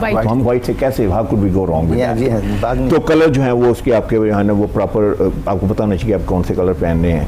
اچھا اس کے بعد لاسٹ جو بات آ جاتی ہے وہ ہے کہ آپ کرتے کیا, آپ کا پروفیشن کیا ہے. جی, اب قاری صاحب ہیں, اوور آل قاری صاحب نہ لگیں, تو ان کی بات کون سنے گا؟ بالکل. اور آج کے دور میں تو ہم بہت فالوورز ہوتے ہیں, ہم پہلے دیکھتے ہیں بات کرنے والا کون ہے, کس طرح سے. تو ڈاکٹر کو ڈاکٹر لگنا چاہیے, لائر کو لائر لگنا چاہیے, انجینئر کو انجینئر لگنا چاہیے, ڈریس ڈیزائنر کو ڈریس ڈیزائنر لگنا چاہیے.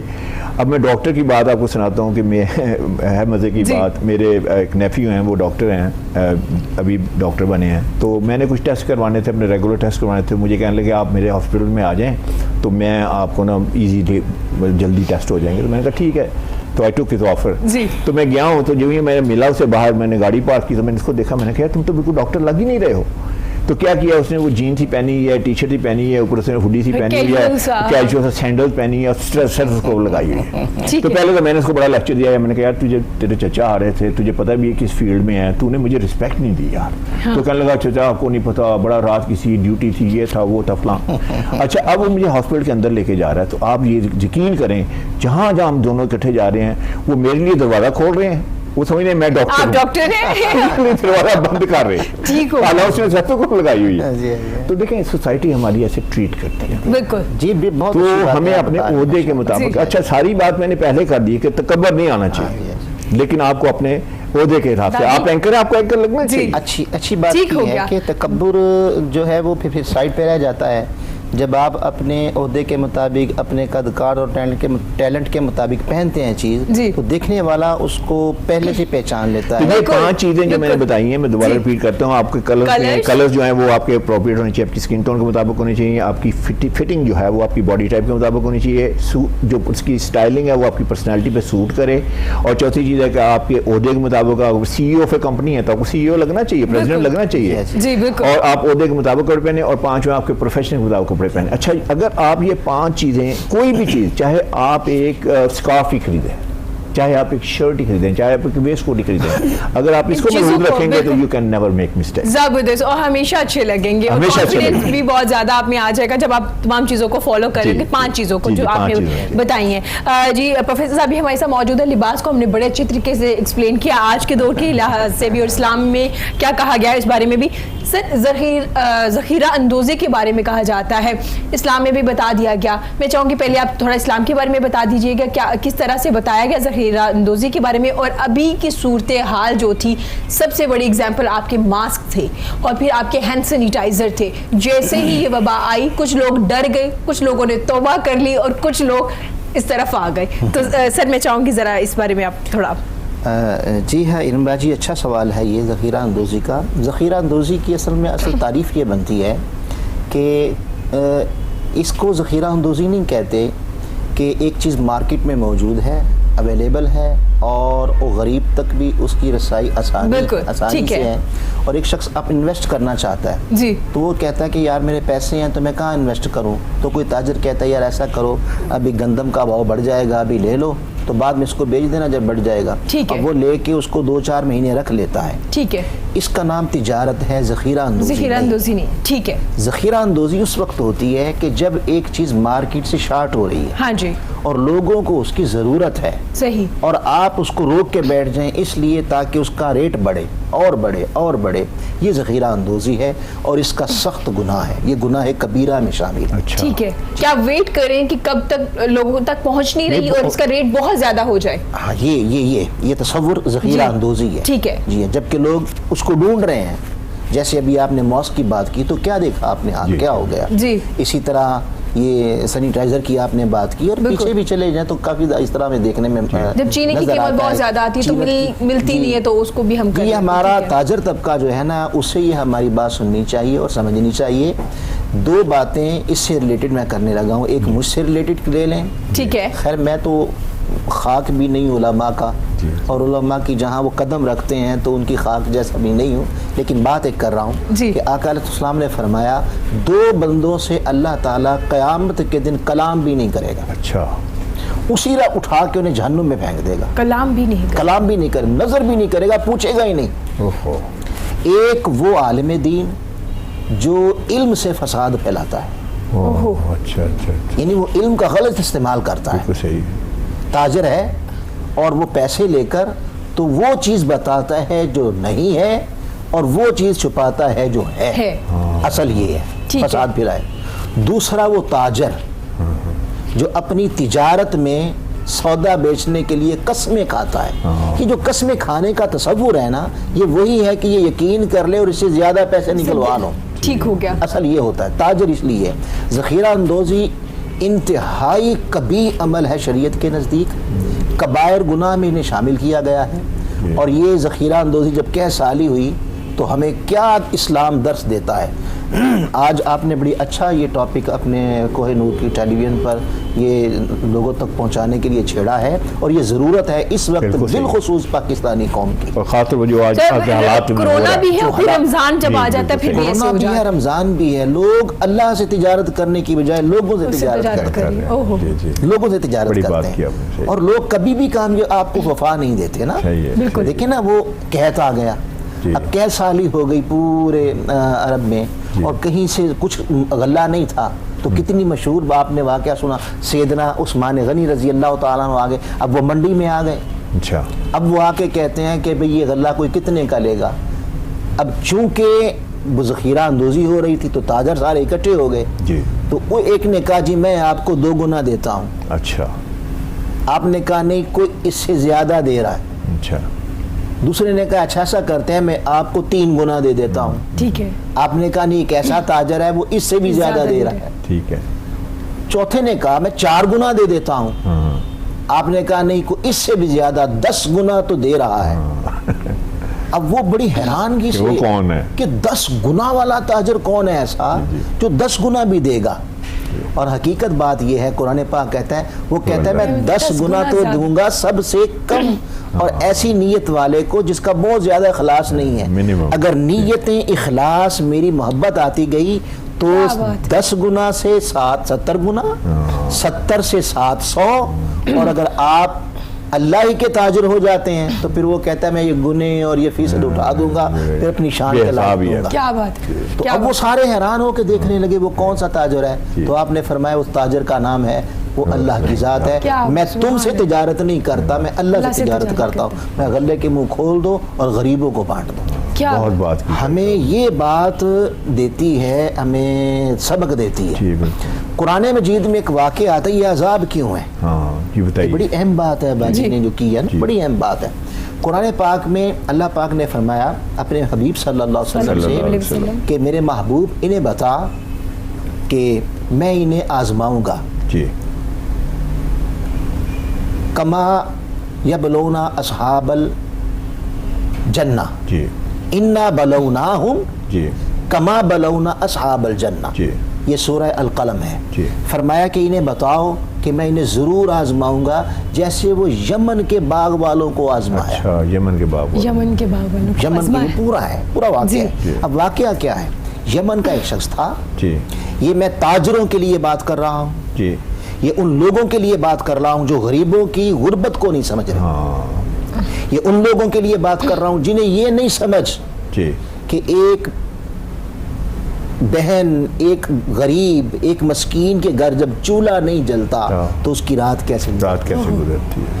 ایک بیوہ یتیم کے گھر میں جب کوئی کھانا نہیں پہنچتا تو اس کی رات کیسے گزرتی ہے.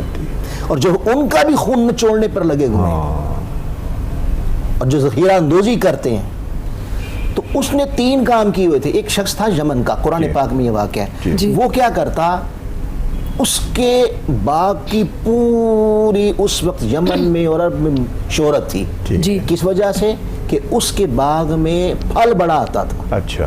کثرت سے آتا تھا، برکت تھی. اور برکت کا عالم یہ تھا کہ اس کے درخت کا ایک خوشہ پورے درخت، اس کے درخت کا جو ایک خوشہ ہوتا پورے اونٹ پہ لادا جاتا. اتنا پھل ہوتا، یوں کہہ لینا انگور کا ایک کچھ خوشہ، اتنا پھل تھا. وہ کیوں تھا؟ 3 کام کرتا. اول وہ کیا کرتا کہ جب پھل پک جاتا تو آپ جانتے ہیں کہ ہوا کے جھونکوں سے پکا پھل گر جاتا ہے. وہ جو ہوا کے جھونکوں سے گرتا وہ معاشرے میں جا کے اعلان کر دیتا، اپنے غلاموں کو بیچتا، کہتا کہ جو غریب ہیں، مسکین ہیں، جو جن کے گھر کے چولہے بند ہیں وہ یہ اٹھا کے لے جائیں، یہ ان کا، بجائے اس کے سڑ جائے وہاں پہ، یا خود بیچ لے، خود بھی بیچ لے. پھر کیا کرتا، جب باغ پک جاتا تو پھر وہ اپنے غلاموں کو بیچ کے اعلان کرواتا، بھئی جا کے بتاؤ غریبوں کو کہ میں باغ کا پھل توڑنے جا رہا ہوں. اور آپ جانتے ہیں کہ توڑنے کے دوران بھی گرتا ہے، تو جاؤ درختوں کے نیچے اپنی چادریں بچھا دو. اچھا آپ اس کا عمل دیکھیں، برکت کیوں نہ ہو. اب چادر توڑنے کے دوران جو پھل جس کی چادر پہ گر جاتا وہ اس کا ہو جاتا. کیا بات ہے. تیسرا عمل یہ کرتا کہ جب سارا پھل توڑ لیتا، اب تیسرے عمل میں وہ کیا کرتا، سارا پھل توڑ لیا، پھر وہ اپنے ملازموں کو بھیجتا کہ جاؤ شہر میں منادی کرواؤ، جتنے غریب ہیں، جتنے بیوائیں ہیں، جتنے مسکین ہیں، بھوکے ہیں، جن کے بچے بھوکے ہیں، جن کے گھر میں چولہے بند ہیں، وہ آ جاؤ. 8واں حصہ اس کا نکال کے پھر وہ غریبوں میں بانٹ دیتا. کیا بات، کیا بات ہے. یہ تاجروں کو سمجھنا چاہیے، بہت ہی اعلیٰ، اس سے کمی نہیں آئی. اللہ سے تجارت کر لی نا. اللہ کہتا ہے، اللہ کی شان ہے، وہ کہتا ہے 1 2 کے تو میں 10 دوں گا، وہ ادھار نہیں رکھتا. کیا بندے ادھار مارتے ہیں، وہ نہیں مارتا. کیا بات ہے. اچھا اب وہ اس کے ہو گئے 3 بیٹے. جب 3 بیٹے ہو گئے تو وہ فوت ہو گیا، بیٹے جوان ہو گئے. اب جیسے آپ پہلے بات کر رہے تھے کہ شاید وہ بات ہم آپس میں کر رہے تھے کہ باپ کو سمجھتے ہیں کہ یہ اب عقل مند نہیں رہا ہے. تینوں بیٹے بڑے ہو گئے. عربی زبان میں بڑے کو کہتے ہیں اکبر، اچھا، چھوٹے کو کہتے ہیں اصغر، ٹھیک ہے، جو درمیانہ ہوتا ہے اسے کہتے ہیں اوسط. اوسط درمیانہ اس کو کہتے ہیں. اب جو اوسط، اب جو بڑے ہو گئے، اب انہوں نے سوچا کہ یہ ہمارا باپ کیا کرتا ہے، بھئی پھل ہمارا، محنت ہماری، سارا کام ہم نے کیا، بالکل محنت ساری کی، اتنا پھل آ گیا، یہ باپ کیا کرتا ہے، سارا پھل غریبوں میں بانٹ دیتا ہے. ہم اس عمل کو اب چلنے نہیں دیں گے. یہ رات کو فیصلہ ہو رہا ہے جب کہ باغ پک چکا تھا، اس وقت یہ فیصلہ کر رہے ہیں. اب جب یہ فیصلہ کر رہے تھے تو اب دیکھیں نا، ایک ٹاک جاری ہے، 3 کے درمیان ایک ایجنڈا یہ ہے کہ غریب کو مال نہیں دینا، ٹھیک ہے، غریب کو ہم نے کچھ نہیں دینا. یہ بات ہو رہی ہے. اب مجھے بتائیں کہ 2 ایک طرف ہوں، 2 کہیں کہ دینا ہے، اور ایک جو ان کے ساتھ کرے گا اختلاف، ٹھیک ہے، بات کیا ہے کہ غریبوں کو نہیں دینا، ٹھیک ہو گیا. قرآن کہتا ہے جو درمیانی تھا نا، اوسط اسے کہتے ہیں، اس نے اختلاف کیا. اچھا ٹھیک ہے. اب جب اس نے اختلاف کیا ہوگا تو کیا کہا ہوگا؟ 2 جو کہہ رہے ہیں کہ نہیں دینا، تو تیسرا کہے اختلاف تو کیا کہے گا؟ دینا ہے، یہی کہے گا نا. بالکل صحیح. اب اس نے اختلاف کیا. اب ہمارے ہاں جیسے معاشرے میں ہوتا ہے، جو 2 بڑے ہو جائیں، 2 مل جائیں تو پھر تیسرے کو دبا دیتے ہیں، تو اس نے دبا دیا. خیر اس نے اختلاف کر لیا کہ نہ اس عمل کو نہ روکو. ہوا کیا، انہوں نے کہا نہیں، ہم ان کا باپ تو بیوقوف تھا، مال ہمارا، محنت ہماری، تو اتنا بڑا حصہ غریب لے جاتے ہیں. انہوں نے کیا کیا، باغ پک گیا. اب قرآن کہتا ہے اذ اقسموا، کہ انہیں وہ سناؤ بعد میں آپ کو نا یہ آیتیں بھی پڑھ کے سنانا چاہتا ہوں، پلیز آیتیں پڑھ کے سنانا چاہتا ہوں تاکہ ہمارے تاجر سمجھیں، ہمارے تاجر سمجھیں، ہمارا امیر طبقہ سمجھے، ہمارا وہ طبقہ سمجھے جنہیں اس بات کا احساس نہیں ہے کہ ان لوگوں کا کیا حال ہوتا ہے جن کے پاس یہ، جن کی رات اس طرح گزرتی ہے. اب ہوا کیا کہ اللہ پاک نے فرمایا جیسے میں نے انہیں سمجھایا تھا، ان کو آزمایا تھا، ان کو وہ واقعہ سناؤ. قرآن کہتا ہے اذ اقسموا، جب انہوں نے تینوں نے قسم کھائی، لَيَسْرِمُنَّهَا مُصْبِحِينَ، صبح ہونے نے دو، ایک پھل کا دانہ بھی کسی کو نہیں دینا. ایک پہ قسم کھا لی باپ کے عمل پر، ٹھیک ہے. اب رات کو یہ کہہ کے وَلَا يَسْتَثْنُونَ، اور غریبوں کا استثناء نہ کیا کہ یہ غریب کا مال ہے، یہ انہیں دینا، یہ یتیم کو دینا، یہ نہ نکالا، یہ حصہ نہ نکالا. یہ کر کے سو گئے. اب آپ دیکھیں باجی ارم کہ انہوں نے صرف نیت بدلی ہے، ابھی کچھ کیا نہیں، عمل کیا، ابھی کیا کچھ نہیں، نیت بدلی ہے کہ غریب مرتا ہے تو مرے، میں نے غریب کیا ہے، جی بیوہ کو میں نے بیوہ کیا ہے، میری ذمہ داری ہے. ایسا سوچتے ہیں لوگ، ایسا سوچتے ہیں میری ذمہ داری. یہ کہا رات کو سو گئے، نیت بدلی، باپ کی نیت بدلی. اللہ پاک نے فرمایا فطاف علیہا طائف من ربک، اے میرے محبوب پہ تیری رب کی طرف سے عذاب آیا، اور عذاب آیا، اور آنے والا عذاب ایسا آیا وہ جو باغ پھل سے بھرا ہوا تھا اسے صفحہ ہستی سے مٹا کے رکھ دیا. وہم نائمون، ڈھونڈ نہیں سکے، اور وہ سو رہے تھے، نیت بدل کے سو رہے تھے. اب کیا ہوا، بڑا دلچسپ واقعہ ہے. فاصبحت کالصریم، صبح اس باغ کی حالت ایسے ہو گئی جیسے کٹی ہوئی کھیتی. پھر فتنادوا مصبحین, صبح اٹھے جیسے اذان سے پہلے کوئی اٹھے کہ ابھی وہ نہیں اٹھے, ایک دوسرے کو آوازیں دینے لگے, فتنادوا, اٹھو اٹھو صبح ہو گئی ہے, اٹھ گئے. اب قرآن کہتا ہے انغدوا علی حرثکم ان کنتم صارمین, چلو چلو جلدی چلے اپنے باغ کی طرف اگر چاہتے ہو سارا پھل توڑ لیں. یہ بات کرنے کے بعد فانطلقوا, چل پڑے, وہم یتخافتون, آپس میں باتیں کیا کر رہے ہیں, باتیں کرنے لگے, اللہ یدخلنها اليوم علیکم مسکین, آج تو کوئی مسکین نہیں آئے پائے گا, آنے نہیں دیں گے, بس آج تو ہم اتنی جلدی اٹھ گئے ہیں کہ ابھی تو سارے سوئے پڑے ہیں, تو آج کوئی مسکین داخل نہیں ہونے پائے گا, سارا ہی باغ کا پھل ہم سنبھال لیں گے, لے جائیں گے. وغدوا علی حرد قادرین, اور اپنے اس عمل پر اس بات میں اتراتے جا رہے تھے کہ ہم قدرت رکھتے ہیں, سارا مال ہمارا ہوگا. اب قرآن کہتا ہے فلما رأوہا, جب وہاں پہنچے تو باغ ہی نہیں تھا, باغ ہی نہیں تھا, صرف نیت بدلی, صرف نیت بدلی, باغ نہیں تھا. قرآن کہتا ہے قالوا انا لضالون, کہنے لگے لگتا ہے راستہ بھول گئے ہیں, ابھی رات تو موجود تھا, رات تو بڑا ہوا تھا باغ, لگتا ہے کہیں اور آ گئے ہیں. لیکن جب محل وقوع دیکھا, دائیں دیکھا وہی باغ ہے, بائیں دیکھا وہی باغ ہے, آگے پیچھے دیکھا وہی باغ ہے, تو پھر کیا کہنے لگے, بل نحن محرومون, نہیں ہم بھولے نہیں, دراصل ہم محروم کر دیے گئے.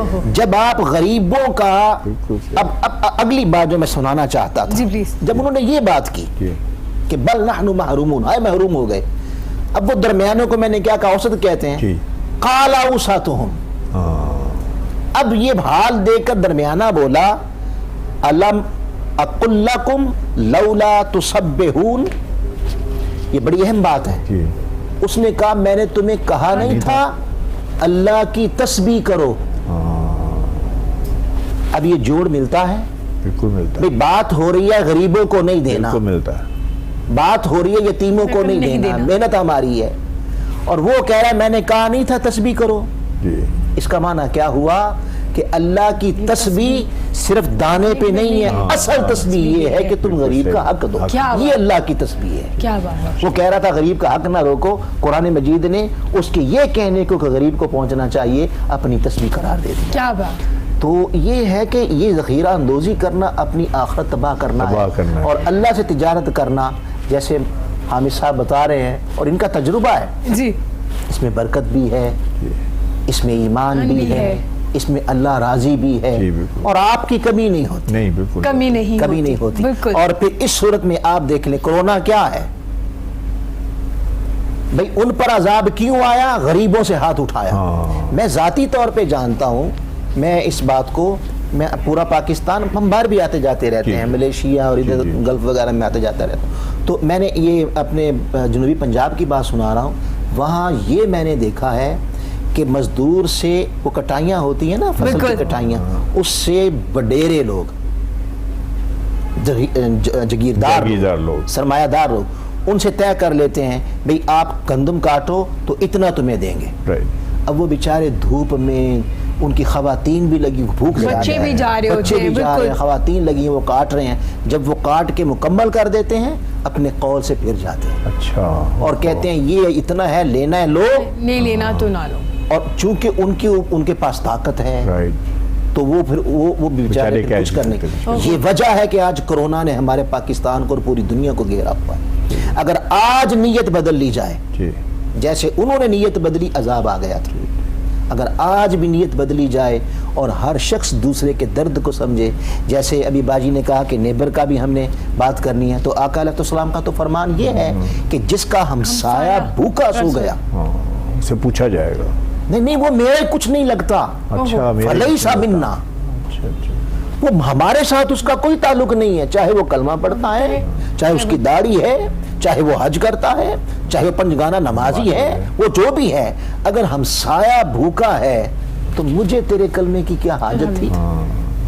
یہ تو آج تو دیکھیں پورا پاکستان بیچارہ ٹھیک ہو گیا. بڑے خوبصورت انداز میں پروفیسر صاحب نے ہمیں سمجھایا, یمن والا ایک واقعہ سنایا اور اس کے بعد ذخیرہ اندوزی کے بارے میں بتایا. کہ حامد صاحب میں ذرا ذکر کرنا چاہوں گی, کیونکہ ہم ہر ڈپارٹمنٹ کے لوگوں کی بات کریں, ہم کسی ایک طبقے کو ٹارگٹ نہیں کریں, تمام لوگ, ہر کوئی اپنے مطابق کر لیتا ہے, کرپشن بھی کر لیتا ہے. ڈیزائنرز بھی اکثر ایسے کرتے ہیں, شادی کے سیزن جیسے آتا ہے ریٹ زیادہ کر دیتے ہیں, اور جیسے شادی والا چلا جاتا ہے سیزن ریٹ کم کر دیتے ہیں. ایسا ہے؟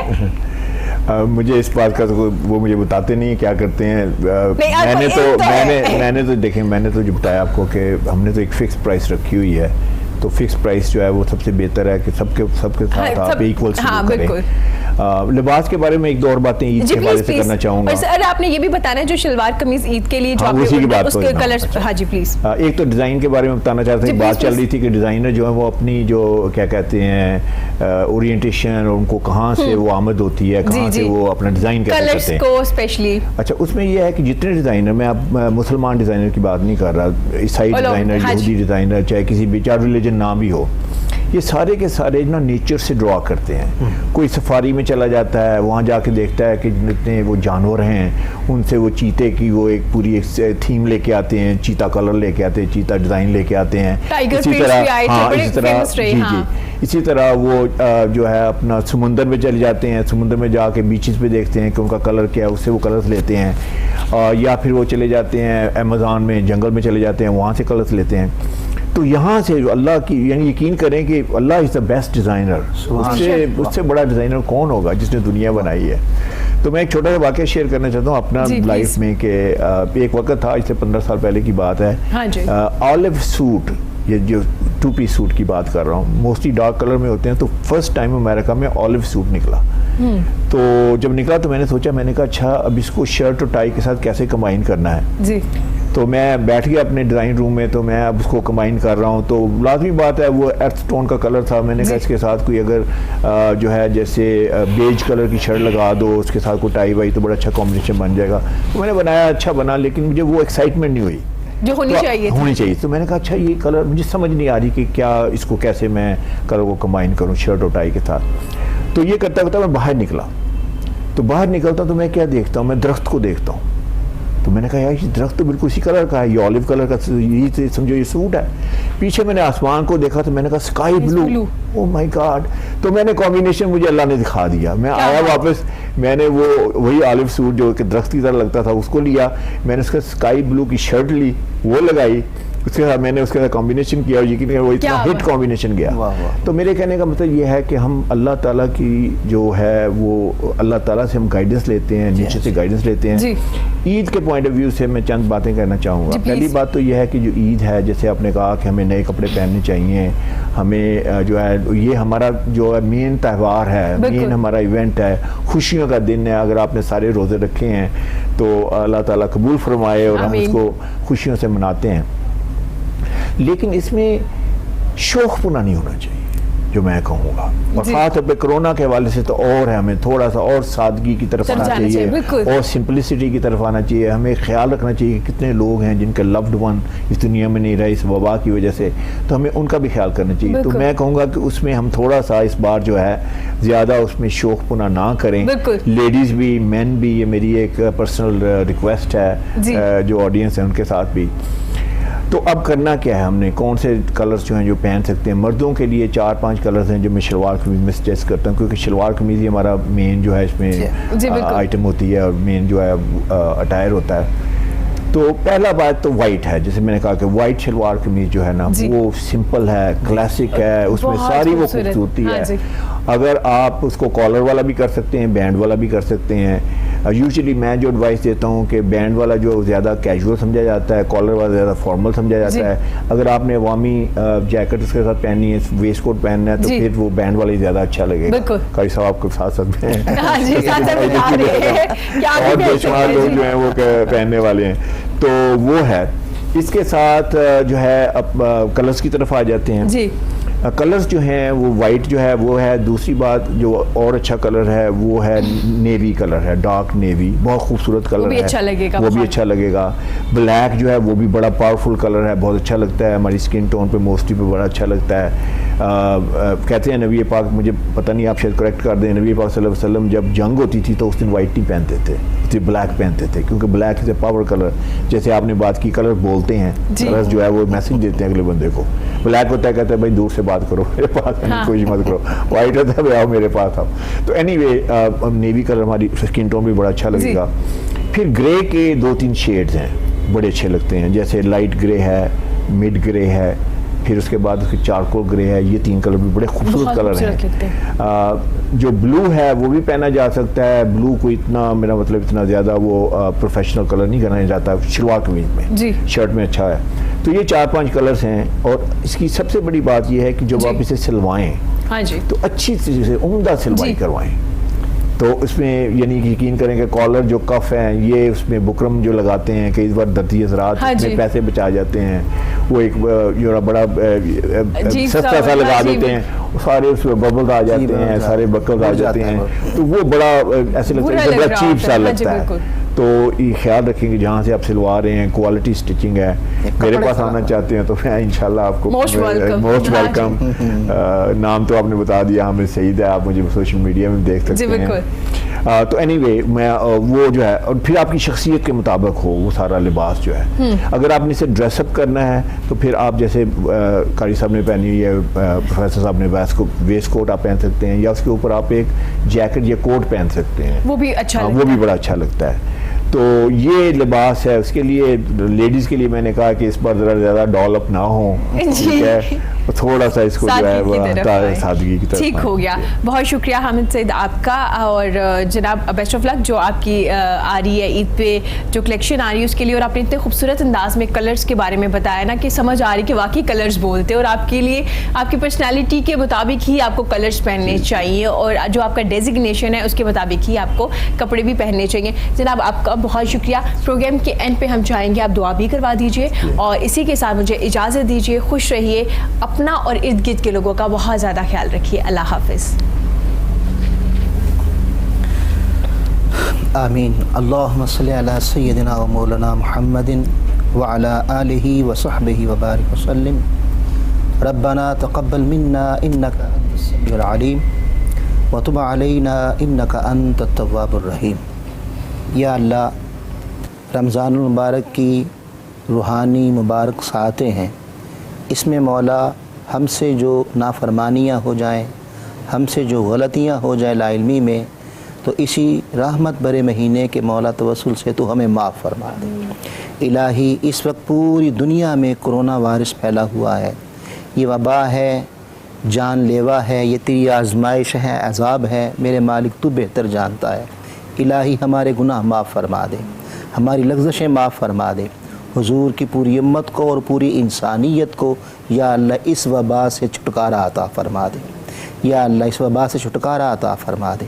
اے میرے مالک, جتنے لوگ رمضان میں روزے رکھ رہے ہیں, تراویح ادا کر رہے ہیں, قیام لیل کرتے ہیں, دن کو روزہ رکھتے ہیں, مولا ان سب کی یہ عبادت اور کاوش اپنی بارگاہ میں قبول کر. اور الہی جو نہیں رکھ پا رہے مولا انہیں توفیق عطا فرما. یہ کوہ نور ٹی وی والے الہی تیرے محبوب کا پیغام, تیرے دین کا پیغام لوگوں کے اندر شعور کی بیداری اور لوگوں کے اندر اویئرنس پیدا کرنے کے لیے جتنی کاوشیں کر رہے ہیں مولا ان کی قبول فرما. یا اللہ, ان کے تمام جتنے بھی انتظامیہ ہے, ان کے مالکان, انتظامیہ, اس ادارے کے ساتھ جتنے وابستہ لوگ ہیں, ان سب کو یا اللہ خیر عطا کر. الہی ان سب کے دکھ درد دور فرما دے. الہی ان کے گھروں میں خیر و برکت پیدا فرما دے. پاکستان کے ہر مسلمان اور ہر مولا باسی کو اپنی رحمتوں سے نواز دے. یا اللہ, جو اس وقت غریب ہیں امیروں کے دلوں میں ڈال دے ان کی معاونت. اے میرے مالک, غریبوں کا خیال رکھنے والے دل عطا کر. مولا تیرے ساتھ تجارت کرنے والے دل عطا کر. تیرے ساتھ مولا تجارت کرنے والے دل عطا کر. الہی حامد میر صاحب کو, یہ محنت کر رہے ہیں اور یہ آج اچھی باتیں بھی ان سے ہم نے سیکھی ہیں. الہی, یہ جس طرح تیری مخلوق کو سجا رہے ہیں تو ان کے من کو سجا دے. الہی ان کے تن کو سجا دے, ان کے گھر-بار کو سجا دے, ان کے بیوی بچوں کو, ان کے اعزاء و اقارب کو, سب کو یا اللہ خیر و برکت عطا فرما. یہ میری بہنا باجی ارم یا اللہ اس کو صحت و تندرستی عطا فرما، ہر قسم کی پریشانی مولا دور فرما، الہی ان کے بہن بھائیوں کو، ان کے اعزاء اقارب کو سب کو خیر عطا کر، ان کے گھروں سے ہر قسم کی بلا وبا، رنج و الم، دکھ درد، بیماریاں، جادو، سحر ٹونا، زمینی آسمانی آفات و بلیات اپنے محبوب کا صدقہ سب دفع فرما دے۔ ربنا آتنا فی الدنیا حسنہ وفی الآخرۃ حسنہ وقنا عذاب النار وقنا عذاب القبر وقنا عذاب الحشر وقنا عذاب المیزان وافوض امری الی اللہ ان اللہ بصیر بالعباد وصلی اللہ تعالی علی حبیبہ سیدنا و مولانا محمد وعلی آلہ و اصحابہ اجمعین برحمتک یا ارحم الراحمین۔